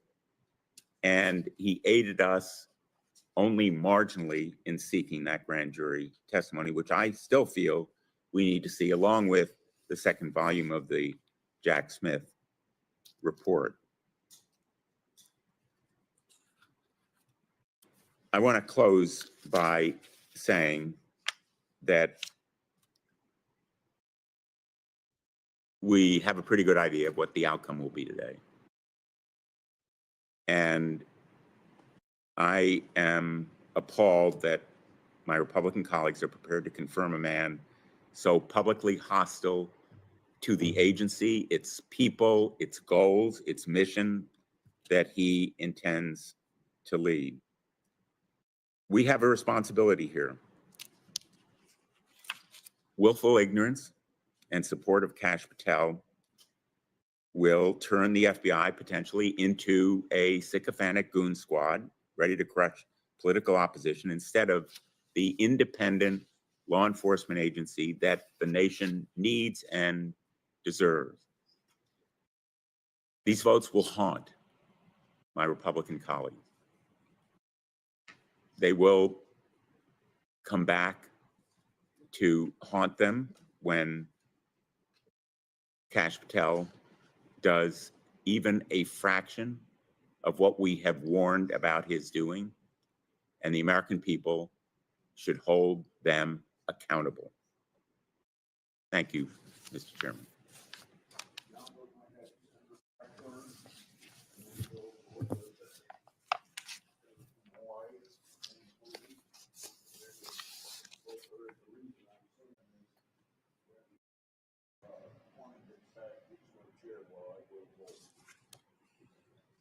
Thank you, Mr. Chairman, and thank you for the time today to speak in favor of Kash Patel. As I've listened to my Democratic colleagues and their comments this morning, you can hear the anger and the displeasure with having Kash Patel before us. But I think it's important to realize why Kash Patel is there and why President Trump chose to nominate Kash Patel. The American people are sick and tired of 2 tiers of access, 2 tiers of treatment, and 2 tiers of justice. And during the Biden years, this was writ large in the actions of the DOJ and the FBI. We have all seen it. And while my colleagues may be upset for today, I think it's important to note that they sat silently while you had parents and people of faith and so many that were being confronted. And this happened over and over and over. So I know they're trying to stall and obstruct, but it is important to note that the American people on November 5th voted to see change. They want transparency and accountability.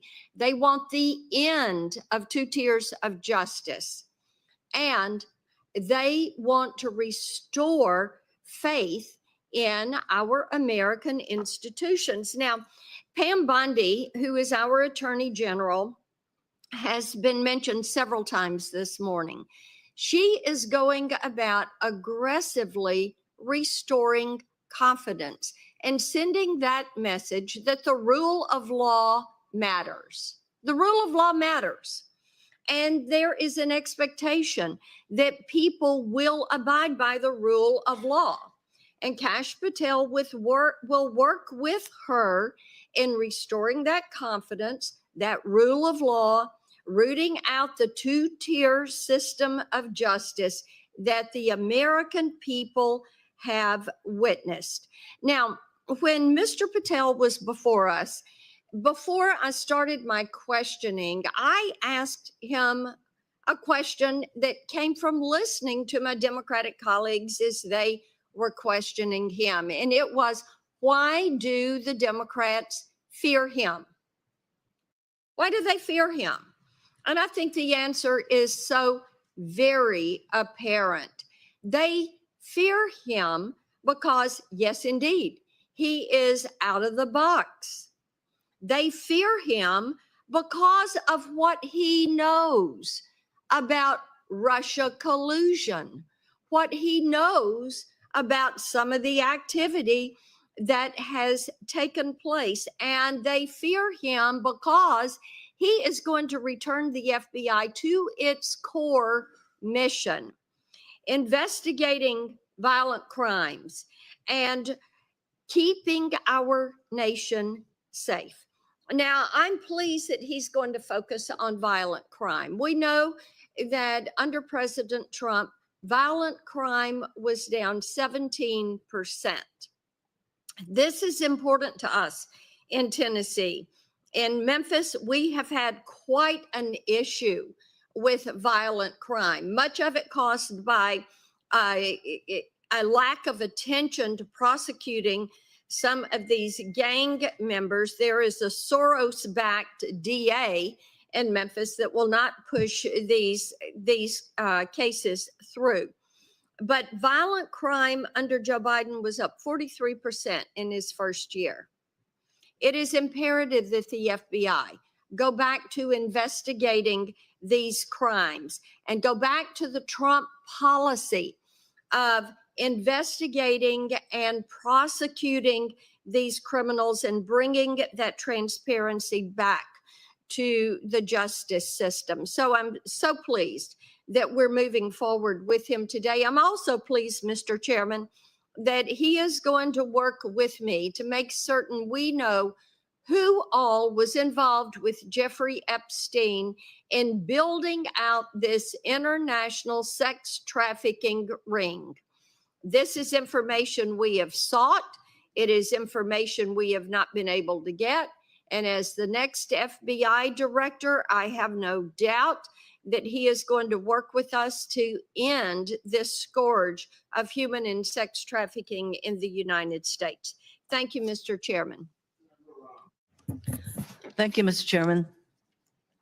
I don't think the American people were up in arms about purging the Department of Justice or the FBI. I don't think they were up in arms wanting a stop to or freeze to federal grants to states. I don't think they were up in arms calling for the NIH to take action that will result in the halting of medical research. No, what they were up in arms was, let's lower the price of food, milk, bread. They're still waiting. So here we are, Mr. Chairman, talking about the nomination of Kash Patel. This man has so many red flags about why it is completely inappropriate to have him as the head of one of our most important law enforcement agencies that it makes your head spin. One thing is very clear about Kash Patel. He has 100% loyalty to Trump. That is the most critical thing for President Trump. We are at a crisis point.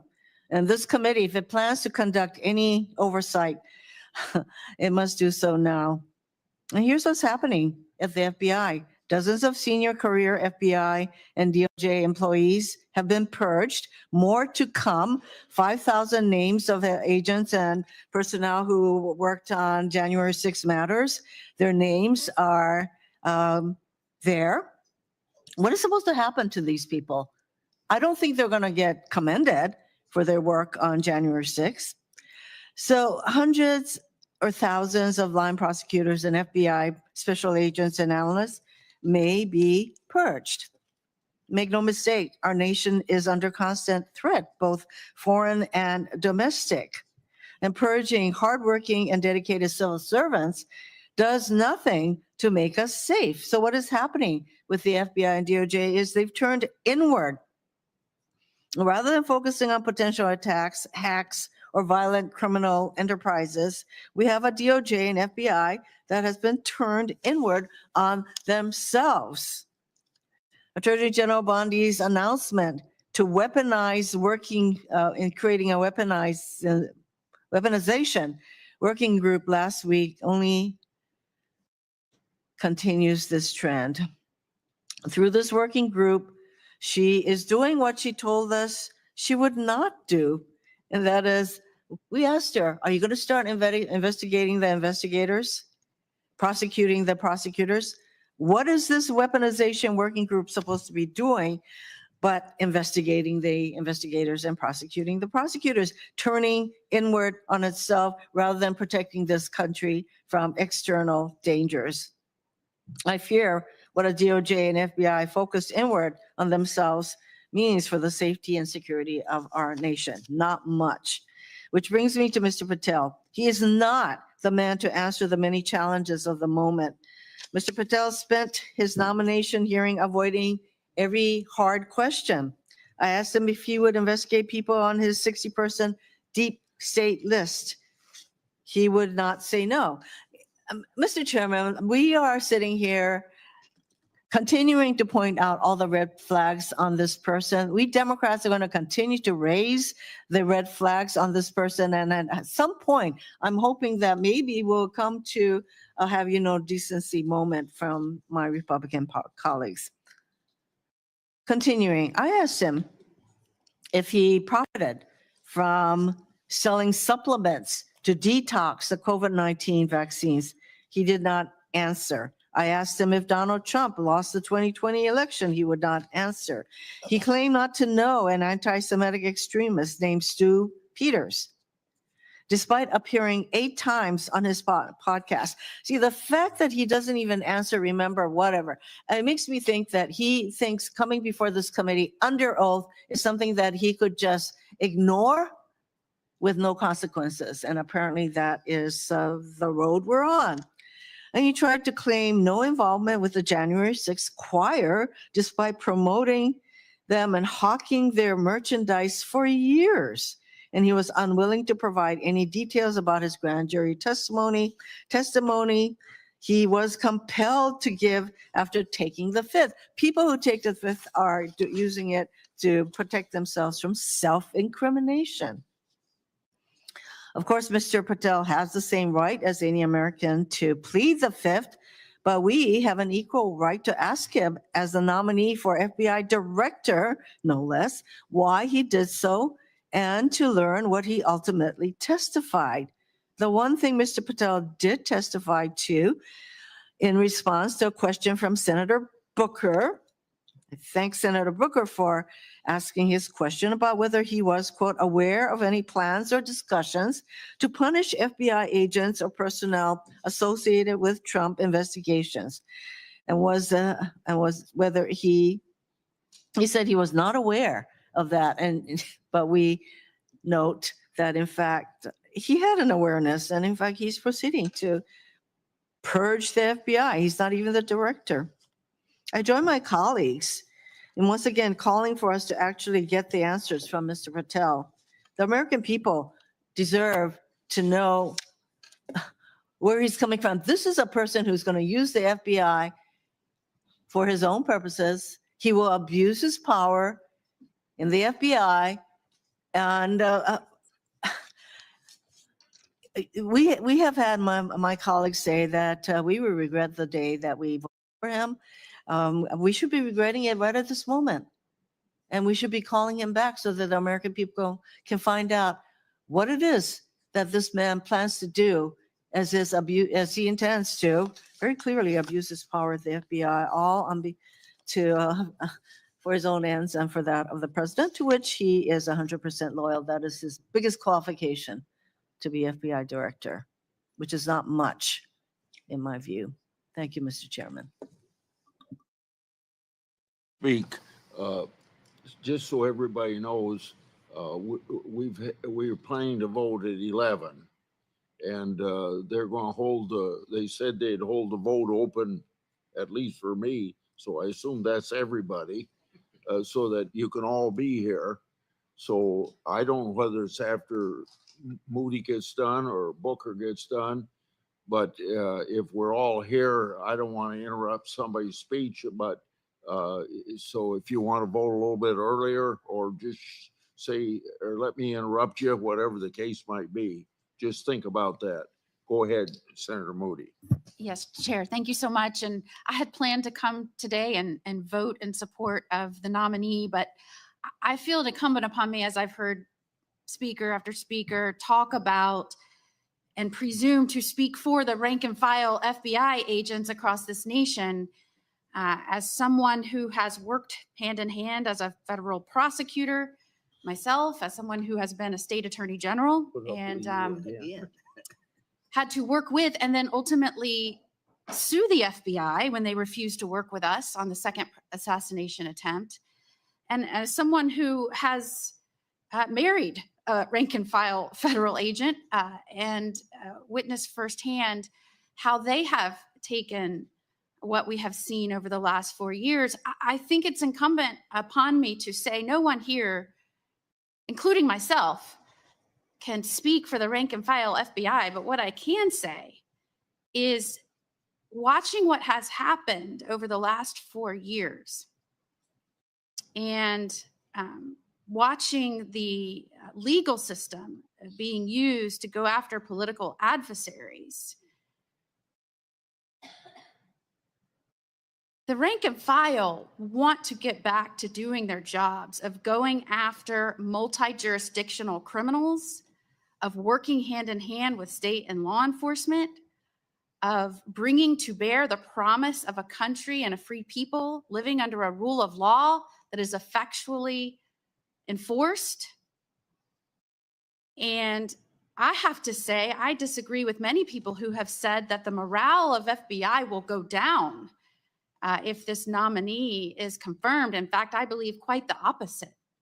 I believe they are ready to stand up and fight and get back to work on mission critical cases, and that morale will in fact go up. I have heard that Kash Patel is out for himself. If that is true, he is out for himself as an American, as someone who believes in the promise of this country, of what its agencies have been created to ensure, and that is to protect the people and their rights, the autonomy of our states. And I believe he will bring to bear that passion and enthusiasm and love of country as the FBI director. I have heard one of my colleagues say, "Why would you pick this person?" and quoted all kinds of things that he has said. Indeed, he is passionate in his love and his demonstration of love for this country. And maybe that is because he has served as a federal prosecutor and a public defender and a chief of staff for the Secretary of Defense and a deputy assistant to the president and senior director for counterterrorism on the National Security Council and as principal deputy to the acting director on national intelligence. Maybe it is through all those roles he has seen what this country has the ability to do to protect its people, and it has seen agencies go down the wrong path. He has said that he thinks that there should be less agents in Washington and more in the field doing their jobs. I think we could all agree with that. And the way he said it might not have been exactly the way we wanted to hear it, but that is what he means.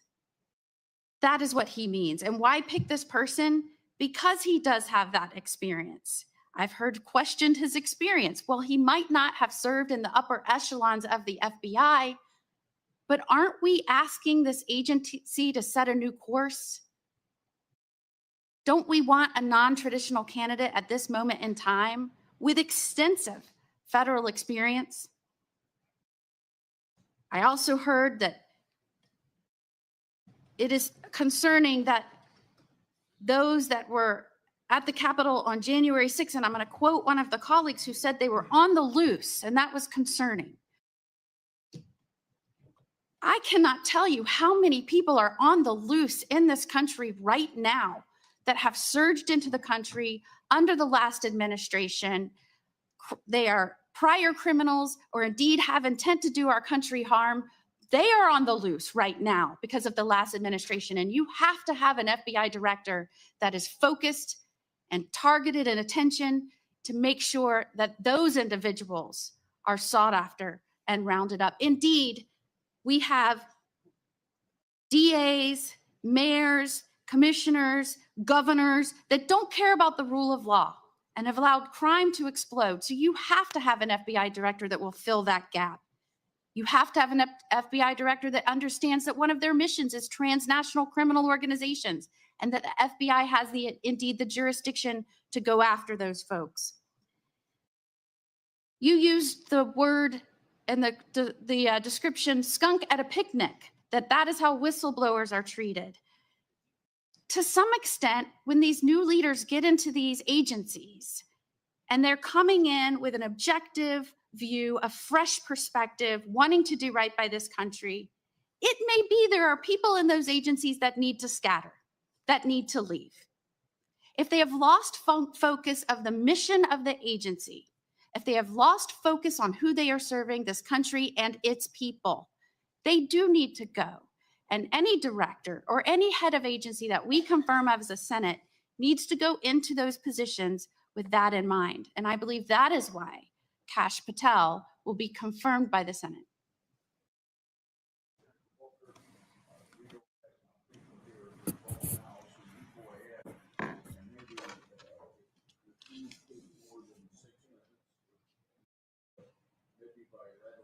I'm just trying to see, are you encouraging me to talk longer? Because that's never happened in this committee before. I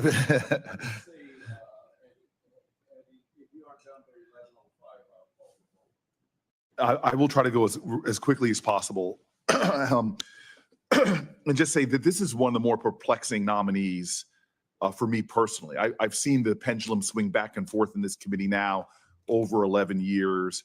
I've seen my colleagues on the other side of the aisle rightfully take up a politically charged tweet about a nominee, whether it's for the bench or for significant offices like this one, as have we. I've seen back and forth, but I've just never seen something like this for a candidate. And I'm surprised that there's not more people who are calling some of this out in the most objective way possible.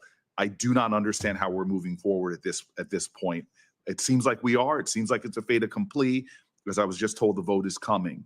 But I just want to go through some of the things that, to me, are sort of stunning that we are dealing with. First and foremost, this idea of FBI employees, these incredible agents that we all respect, that were involved in a lawful investigation of criminal violations of federal law or that federal law that was protecting us and our national security, that these folks are being targeted. And we know that is happening. I asked Mr. Patel if he knew of any plans to punish or retaliate against FBI agents and employees who worked on cases that President Trump didn't like. He claimed he didn't, but he should not be really believed, not only because this is a history of lying that we've seen, but because the facts that we've been presented as a committee suggest different. The timing of the FBI purges moments after the hearing we had, to me, seems like an obvious implication upon this nominee.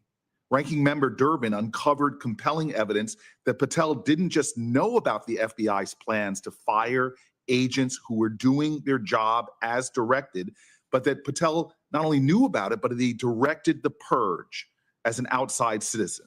And if that's true, Mr. Patel has perjured himself before this committee, something I believe we would take very seriously. His trustworthiness is evident in his failure to disclose his work on behalf of the Embassy of Qatar to this committee. That is stunning. Work for which he possibly broke the law when he didn't file as a foreign agent. These are entanglements that this committee should take seriously, that we should investigate before moving forward. The financial disclosures we received after our hearing that we did not have a chance to ask him about show that Mr. Patel actually enriched himself by doing work for groups linked to Russia and China, foreign adversaries of our nation. I can't believe I need to say this, that as if it may be a question, but at a bare minimum, our FBI director should not have conflicts of interest with the Chinese Communist Party and Vladimir Putin, and we should have had a chance to ask him about that in open committee. That is just the most basic due diligence. Look, everything Mr. Patel has ever written and said, so much of, what he's written and said demonstrates that he is somebody that goes against the idea of integrity and independence that the FBI wants. He has gone far, as my colleagues have said, posting the most outrageous politically charged things. I'm disbelief that of all the incredible people that could run this agency, that this is somebody that we would pick. But my concerns really have to do about Mr. Patel's testimony before this committee. No one can claim surprise when he does exactly what he's promised to do in a lot of these politically charged writings. We have credible evidence that he is already enacting this idea of revenge against FBI agents who Mr. Trump does not like. We have credible evidence that he committed perjury when he told this committee that he wasn't aware of these plans to fire FBI personnel. He later changed his answer when answering the committee's questions for the record. Suddenly he said he went from I don't know to I don't recall whether he plans to fire FBI personnel. And this was what he was saying over and over again. He does not recall. I don't recall. Not long ago, the fact that he lied about not knowing a white nationalist podcaster when he appeared on his podcast, not one time, not 3 times, not 5 times, but he appeared on his podcast 8 times. Yet he said he did not know who this person was or did not remember. This to me is a continued pattern that is disqualifying. It would be, to me, something all of our colleagues in this room would say, hey man, you're not being straight, honest with this committee. Listen, lies like this are misleading and dishonest, especially with an institution that has a reputation for that kind of integrity. His refusals to share what he said before the grand jury is another example of, to me, unacceptable non-answering. His case about handling sensitive national security documents. It's the kind of information FBI directors are responsible for safeguarding. He played a role in that. He spoke before a grand jury. His testimony should be something shared with this committee. And his alarming bad memory about what he testified, to me, is just incredible. When asked whether he discussed with the firing of the assistant director of counterterrorism, he said, not that I recall. Did you know that the FBI officials and rank and file agents would be fired before he testified? Not that I recall. Were you aware of the review of FBI personnel who worked on January 6 cases? Not that I recall. Can anyone with a straight face sit here and say that that is an answer, that he is not misleading this committee? This is unbelievable if he doesn't recall that. In fact, his inability to recall such information, to me, speaks against his qualifications for a job if he's not recalling things of such importance. This committee should ask for better from this, from any nominee, from a Democrat or Republican president. This is stunning to me. We are here to serve the American people and their interest. This person has obfuscated, has lied, has shown an utter lack of character and straightforwardness with this committee. It is just obvious to me, of all the people that this president has nominated, I voted for many of them. This stands apart from what this committee should demand from anyone coming before it. I appreciate the desire to defer to a president on their nominees. This is why I have voted for many of Mr. Trump's nominees in this time that he has become elected president. But it is our constitutional duty to ensure that the president's nominees are fit for public office. This vote should not boil down to partisanship. It should really be about the objective understanding of someone who has performed and testified in this manner should be allowed to ascend without further questioning, further investigation of some of these issues that I brought up. I am very disappointed by this moment. I'm actually stunned by the fact that we are going to have a straight party line vote on someone who is so clearly unqualified for this office, who so clearly misled this committee, who is so clearly has many areas of his background that this committee has not thoroughly explored that point to some serious potential for conflicts or worse. But with that, in hopes that I am trying to keep my testimony, my comments under 5 minutes, which I have failed to do, but I am concluding, sir.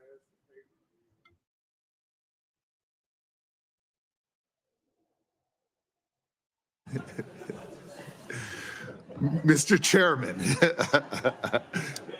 I am stunned and perplexed at this moment that I have been asked to talk for 2 minutes.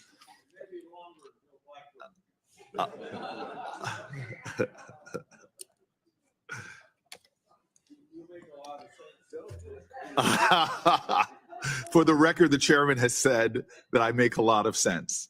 But he disagrees with me. Yeah. Mr. Chairman, I'm going to cede to you. If you would like to filibuster, you're welcome to. I'm sure that the committee of this committee would allow you to sit here quietly. But if not, I would very much like to hear Lindsey Graham speak on the virtues of the great state of New Jersey.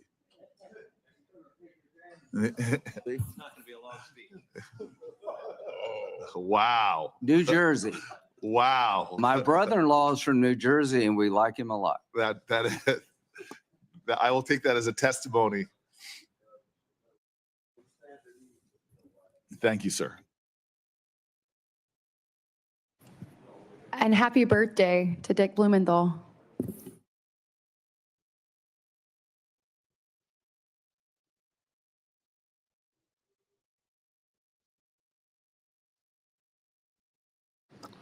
So the Senate rules limit the time for committee meetings, and so I need to call the roll call vote. I will allow anyone who still wishes to speak on this nomination to do so after we vote.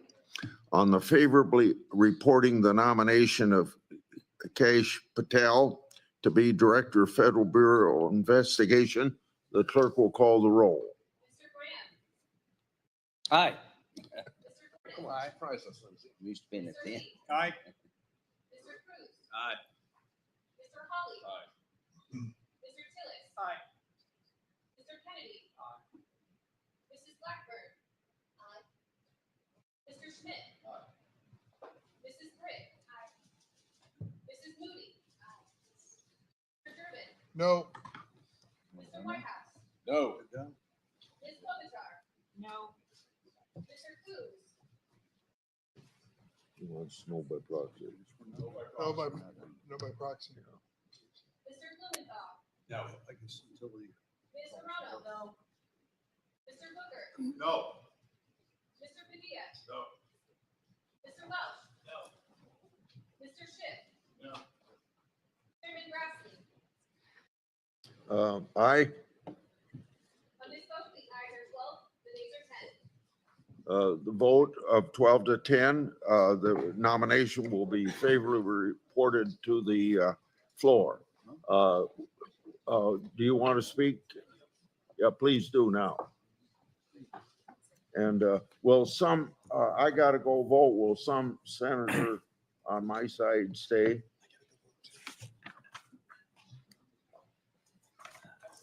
Thank Okay. you.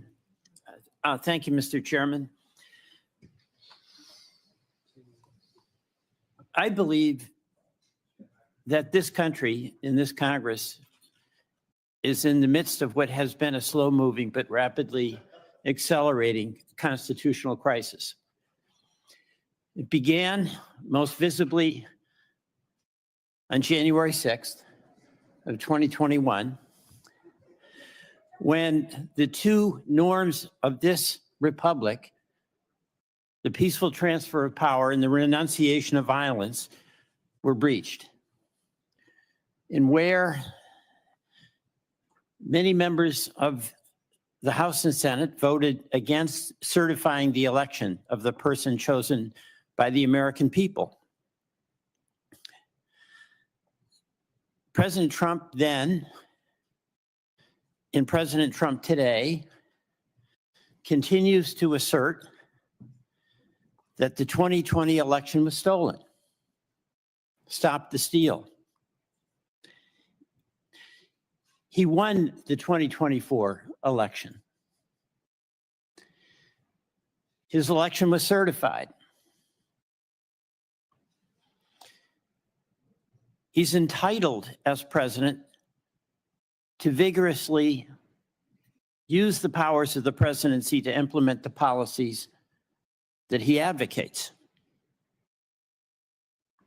He's not entitled to violate the Constitution in his effort to do so. Mr. Chairman, in my view, the beginning of the Trump administration is showing a contempt for the Constitution and a lawlessness that is dangerous to the future of our republic. Freezing federal spending, clearly unconstitutional. Shutting down agencies created by Congress with no authority to do so. Removing leaders of agencies, including inspector generals, against the clear requirements of law. Firing government employees who have civil service protections. Threatening to deport people based on their political views. Revoking by executive authority birthright citizenship. These are just some of the actions that the president has taken where he has no authority to do so.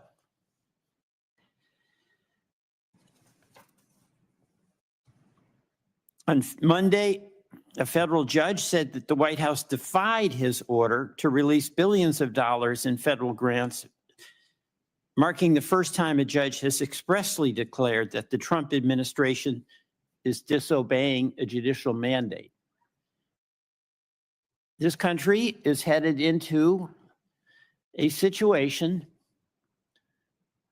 where, in addition to acting without the authority, the president is indicating he will defy rulings from the third branch of our government, the judiciary.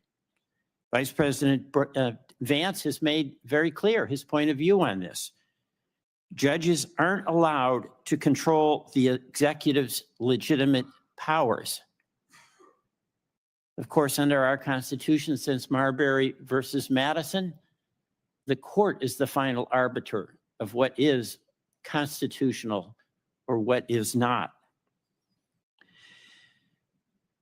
My colleagues, my view of this is that the administration is showing maximum contempt for core constitutional values, including, most importantly, the separation of powers.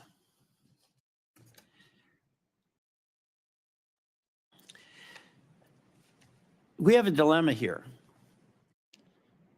There are many in this committee that are fully in support of the policies that President Trump is pursuing. That's, of course, your right and his right. But the unique responsibility each of us as a United States Senator has is to guarantee that in pursuit of those policies, it is done within the constitutional boundaries. This is not just to talk about civic aspiration. It's a recognition that the separation of powers, that the system of checks and balances, that the concept that ambition in the executive should be matched with the ambition in the legislature has held this country together for 250 years. We have fierce debates about important public policy matters. But what allows us to resolve those, despite disagreements, intense disagreements, is the pushing and the shoving, the engagement, the winning and moving forward, losing a fight and falling back, but all within the norms of the Constitution. That's being threatened, and I don't say that lightly. But what has happened on January 6th is continuing. And where we saw the Stop the Steal, the renunciation of the decision that the American people made on 2020 in that election, and the candidates, many of them who came before us, including Mr. Patel, unable to simply say who won the 2020 election, continuing to Stop the Steal narrative. And then with President Trump in his first weeks in office, acting in ways that challenge the constitutional order. I'm voting against Mr. Patel because he is clearly an instrument in that effort to continue eroding the precepts of the Constitution on the separation of powers.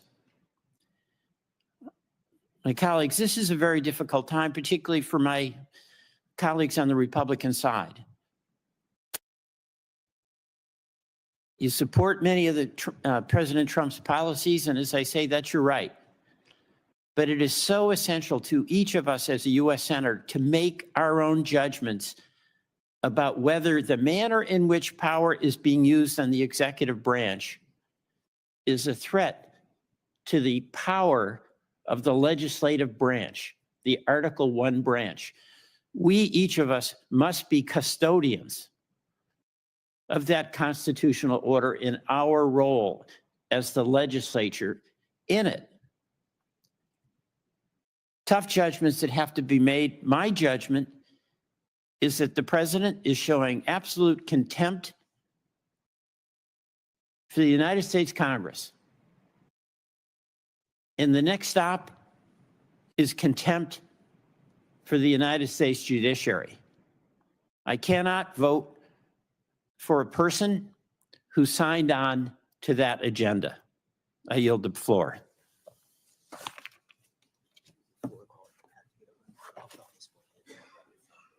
Okay.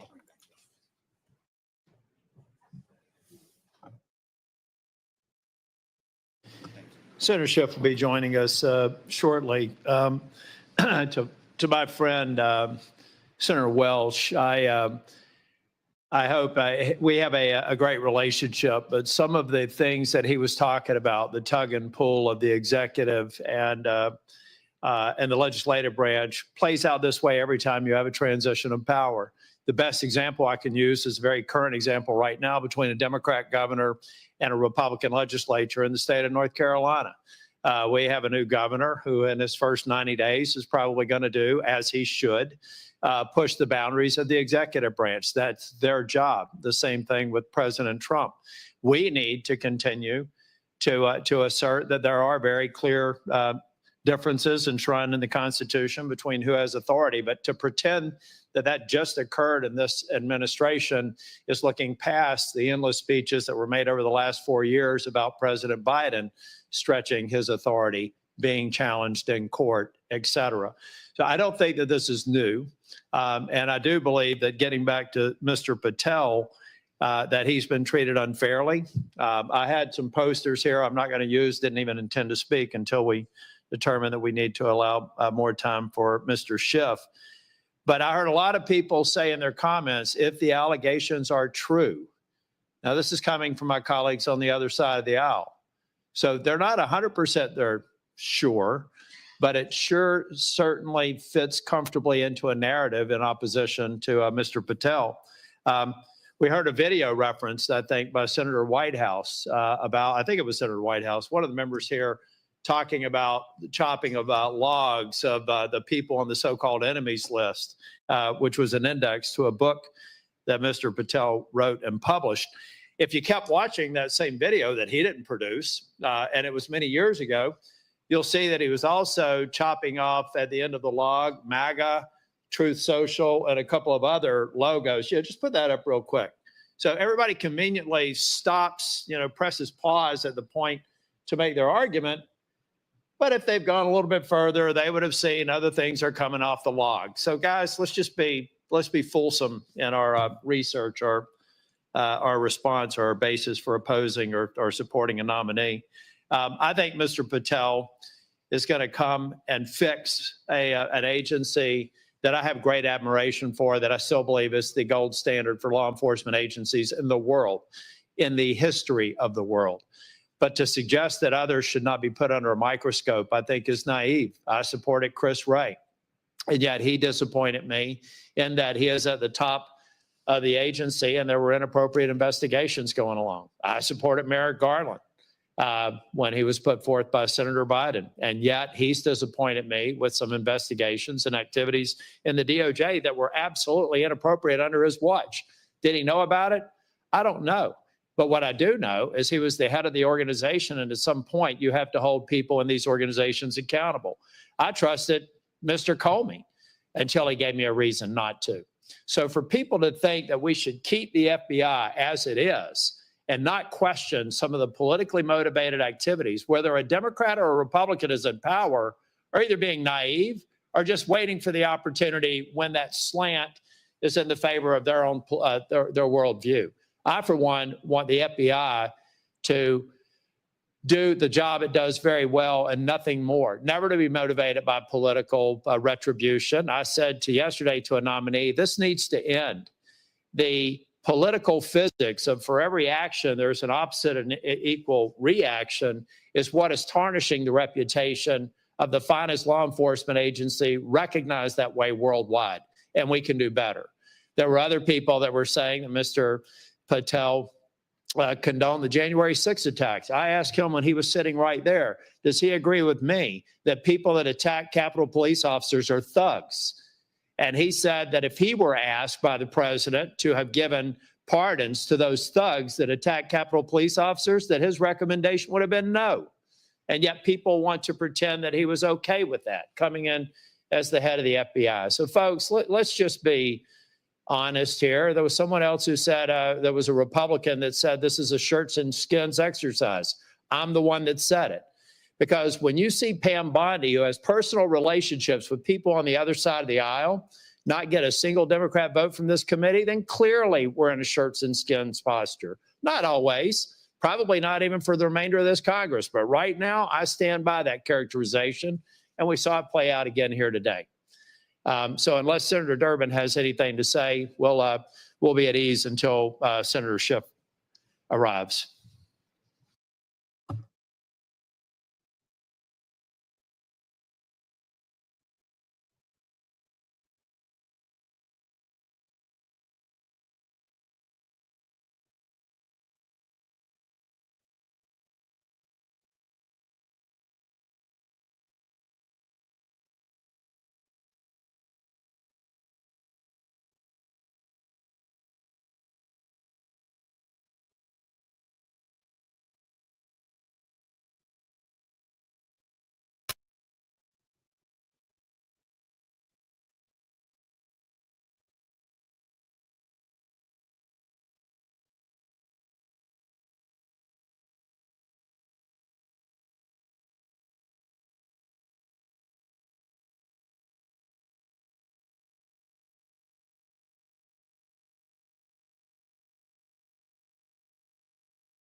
keeping the committee in session, to give me an opportunity to weigh in on this nomination.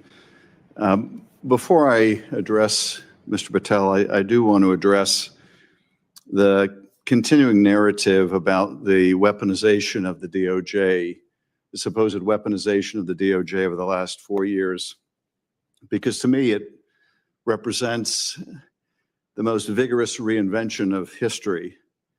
The question is asked by some of my colleagues on the other side of the aisle, why is it that Donald Trump was the only president to be indicted not once, not twice, but 4 times?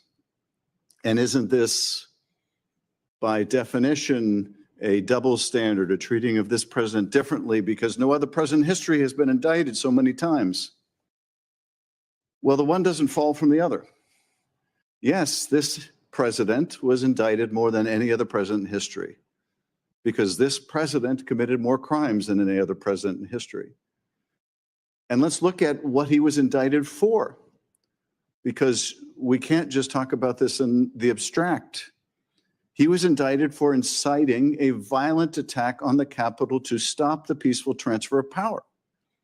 And yes, he's the only president ever to be indicted on those charges because he's the only president to have incited a violent attack on the Capitol.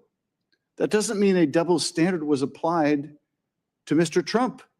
It means the rule of law was applied to Mr. Trump. Indeed, the fact he was charged was a vindication of the rule of law, that we are a nation of laws, not a nation of men. It was an affirmation of that principle, not its abrogation. The fact that Donald Trump was indicted for bringing hundreds of classified documents to Mar-a-Lago, for refusing to relinquish them, for participating in an effort to obstruct the investigation into their unlawful retention, doesn't mean some double standard was applied to him. It means the same standard was applied to him as anyone who willfully brought hundreds of classified documents home, refused to turn them over, and then conspired with others to obstruct the investigation. Others who were involved in hiding the documents, others who were involved in trying to delete surveillance tapes. The fact that Donald Trump was indicted for making hush money payments to a porn star to hide this from voters before the election in violation of the campaign laws, the fact that he was the first to be indicted for that, well, probably means he was the first presidential candidate to be making hush money payments to a porn star to hide it from voters. And so let's not suggest, let's not market, let's not propagandize about some weaponization, some double standard when grand juries found probable cause to believe he committed these crimes, and the only case that was actually allowed to go to trial, the jury found him guilty on every single charge. Now, my colleagues on the other side say, we have to restore confidence in the Department of Justice and the FBI because the public has such low confidence in them. Well, yes, of course the public has low confidence in the department. The department has been trashed by the former and now current president for years. Of course, with that kind of circular logic, there's a low opinion of the department and the Bureau because it's been trashed for years. And why has it been trashed? Because the people of the Department of Justice and the FBI had the audacity to believe what we were saying. That is, there is one standard for the rule of law. It applies to everyone equally. It even applies to the high and mighty. It even applies to the President of the United States. I've worked with the FBI since I was a prosecutor more than 30 years ago. They're the finest law enforcement agency in the country. I don't think they have any near peer. They are the best of the best. And to see what they're going through now with this purge, this witch hunt, is just awful for such dedicated public servants. And it's not just, as many of my colleagues have been emphasizing, it's not just that they were assigned cases they had no discretion about taking. Yes, that's true. But it's not just that. It's the fact that these cases were also deeply legitimate cases involving people who violently attacked this building. including, by the way, a prosecutor named Emil Bove, one of the guys leading this witch hunt. It was just revealed at the Southern District of New York, where he was working at the time, was one of the aggressive prosecutors working with the FBI on these January 6 cases. Now, he's the guy helping to lead the Inquisition in the FBI, the purging, the witch hunt. So this is what we're doing to the FBI right now. Now, Kash Patel was asked in committee, and he was asked after committee. We've already talked about what he's asked in committee. Let me just read the questions I asked him for the record and his answers. And bear in mind, this is just a few days after his testimony, or immediately after his testimony. And I asked, it has been reported that senior career officials across DOJ have been reassigned or fired since President Trump's inauguration. More than a dozen officials who worked on the special counsel team that investigated Donald Trump and 2 separate criminal cases were fired by Acting Attorney General James McHenry. Within the FBI, senior leaders were ordered to retire, resign, or be fired by February 3rd, 2025. Question, were you aware of these personnel moves before they occurred? Answer, not that I recall. Were you consulted by anyone at the White House, DOJ, or FBI about any of these personnel decisions? Answer, not that I recall. Have you had any conversations with the White House, DOJ, or FBI about these or other personnel moves at the FBI? Not that I recall. Okay, it's one thing if we're talking about events that happened 2 years ago or 4 years ago or 10 years ago. It might be appropriate to say, not that I recall. These were things, conversations he was asked about that happened days or hours earlier. He really doesn't recall whether he talked to people at the White House about firing people at the Department of the FBI? Are we really to believe he doesn't recall? And now, of course, we have whistleblowers who say that he was leading these firings, that he suddenly doesn't recall. That's just not the least bit credible that he doesn't remember. Of course he remembers. I don't recall, not that I recall. That's the language an attorney tells you to use when you want to perjure yourself, but you don't want to be caught in a perjury. This is who we're voting to make the director of the FBI, the guy who says, I don't recall whether I participated in ordering the firing of people. I don't recall. This is the guy who testified to this committee, I think when Ranking Member Durbin asked him about his role in producing song with the people who attacked police on January 6th. I had nothing to do with the recording, he told us. Of course, we know because it was recorded. There he was on Steve Bannon's podcast saying, yeah, we took the recording in the studio and yeah, we digitized it. We mastered it. We. And when he's confronted with this during the committee, he gives us the novel defense. We doesn't include me. We doesn't include me now. I don't know what's worse. The fact that Kash Patel wanted to take credit for making a song with convicted felons who attacked police officers, or wanted to take credit for something he never did, or he did and he lied about it. But either way, it's pretty damning for anyone, let alone someone who would be the director of the FBI. This is a guy also who was called before the grand jury, first probably nominee for FBI director in history, called before the grand jury, refused to testify in a criminal case without getting immunity. Plead the fifth, demanded immunity.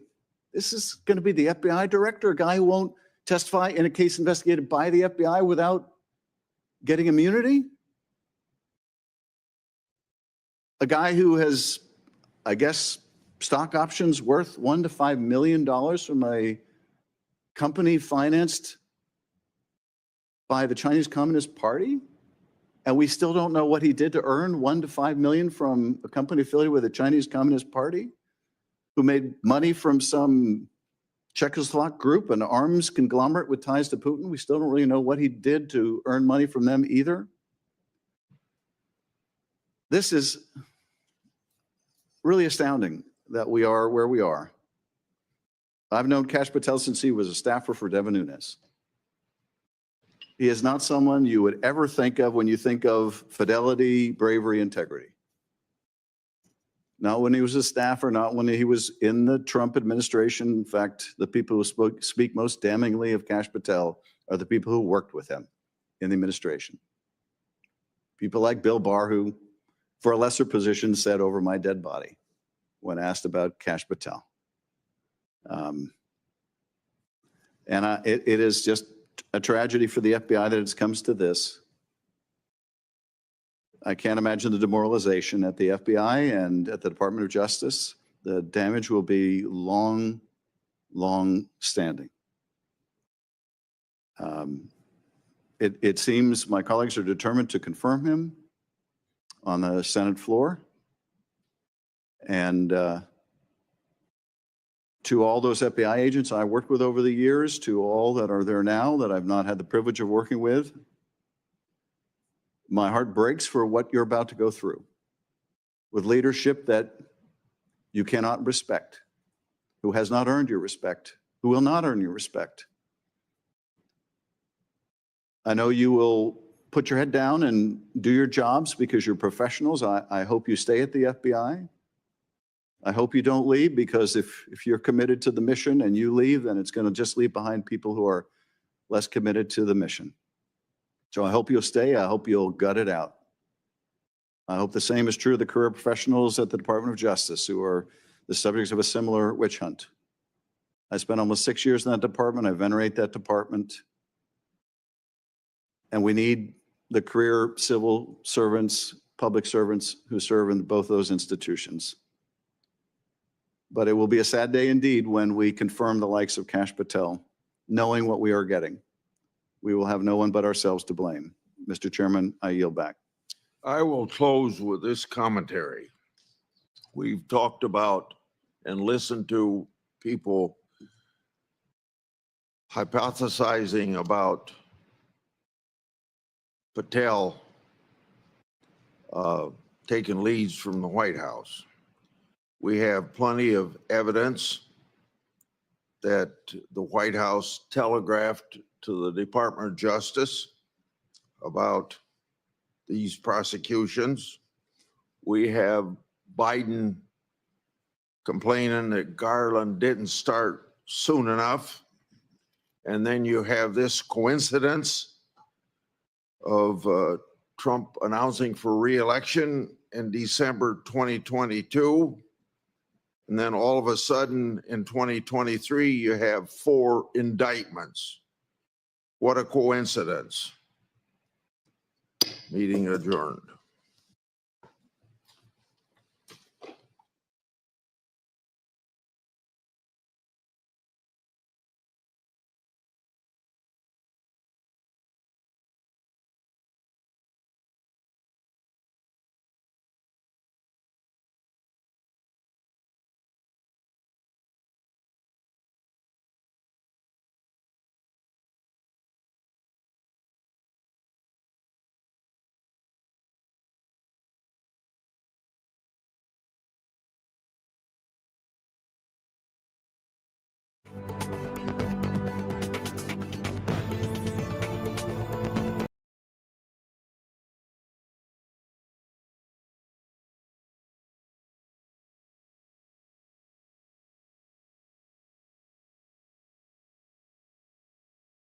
About how the FBI has previously treated whistleblowers, both under Republican administrations and Democrat administrations, so that we don't have this happening again. One whistleblower said, quote, "People like these have harmed the noble mission of the Bureau. They've created turmoil, and their personal agenda has spread throughout the Bureau over the last decade. In service of the country, we should insist on removing them from the FBI, not tomorrow, but right now," end of quote. Remember, he said the last decade. That covers presidents of both parties. A second whistleblower said, quote, "Michael Nordwall had oversight and approval authority over Arctic frost, which required a critical assessment of alleged basis for opening an investigation of this magnitude and political significance, the failure to raise an objection must less critically assess Tebow's motives alone should be grounds for dismissal. End of quote. And for my Democrat colleagues, you've heard me talk about Tebow for the last 2 years. One of the few people that I ever know that Ray fired for doing things wrong. And I had to point that out to him. Now pay attention to this one. A third FBI whistleblower said, quote, on January 6, 2021, I took leave and went to see the president speak on the ellipse. Later, my wife and I were among a crowd southwest of the Capitol. Even though we were involved in no violence, never set foot on the steps of the leading to the Capitol building, and never entered it, I self-reported my presence to the FBI after seeing violence in the news reports. The FBI did nothing at first, but more than a year later, suspended my security clearance. Under supervision of Jeff Veltri and Dina Perkins, investigators questioned my coworkers about whether I ever vocalized support for President Trump or objections to COVID-19 vaccine. I was forced to take early retirement to pay bills and have essentially been sidelined from employment opportunities due to the FBI abuse of the clearance system to target me for my political beliefs. End of quote. Now you're going to hear these names, Jeff Veltri and Dina Perkins, crop up here quite often. So I don't know who they are, but they're obviously not very good people to have in the FBI when they take retaliation as they have. A fourth FBI whistleblower and a registered Democrat said, quote, as a security division employee, I witnessed abuses committed against multiple employees by FBI senior leaders, particularly by Jeff Veltri and Dina Perkins.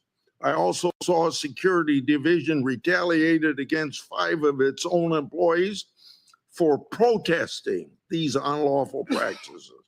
Because I spoke out against these abuses, Perkins and Timothy Dunnan suspended my security clearance, costing me my job and continuing employment, totaling approximately $700,000 in lost wages and retirement benefits. End of quote. A fifth whistleblower said, quote, although some of my FBI leaders who abused the clearance process, like Dina Perkins and Jeff Veltri, have already left, they weren't alone. Timothy Dunham approved Perkins' wrongdoings and engaged in his own. While most security division employees are fantastic, some FBI leaders still remain within the security and integrity and investigation section who will continue this abuse of the process. From FBI whistleblower Marcus Allen, quote, Jeff Veltri and Dina Perkins caused the suspension of my security clearance because I questioned whether the FBI director was truthful to Congress and whether the FBI was obeying the laws and constitutions in the January 6, 2021 investigation. Their actions left me without pay for 2 years, while other FBI officials prevented me from having other income. Although the FBI ultimately reinstated my clearance and settled my lawsuit, my career at the FBI was over, and the financial and emotional damage to me and my family will never be completely restored. Why should you have to hire a lawyer and sue just because you use your constitutional right of free speech. Another FBI whistleblower said, quote, after I was assigned to review Marcus Allen's security clearance case, I noticed the file was missing relatively. I'm going to start this quote over. After I was assigned to review Marcus Allen's security clearance case, I noticed the file was missing relative communication of Jeff Feltry, who ordered the opening of the case. Dina Perkins and FBI attorney Tasha Gibbs. Allen was entitled to those communications, which were evidence that his clearance suspension was retaliatory. Shortly after I completed the vast majority of work on the communication recommending Allen's reinstatement, the Allen case was reassigned to another adjudicator, and I was transferred to a different unit, apparently in reprisal for reporting the wrongdoing in the Allen suspension. I soon resigned from the FBI to avoid further retaliation. I believe that Veltri, Perkins, and Gibbs were responsible for retaliating against Allen, and that Giuliani, Arzini, Perkins, and Gibbs were likely responsible for retaliation against me, end of quote. From FBI whistleblower Garrett O'Boyle, quote, I faced retaliation from junior, mid, and senior level, unquote, leaders in the FBI. More than 29 months later, I'm still indefinitely suspended without pay and benefits. Other whistleblowers have since confirmed that the FBI intentionally stranded me in the middle of a move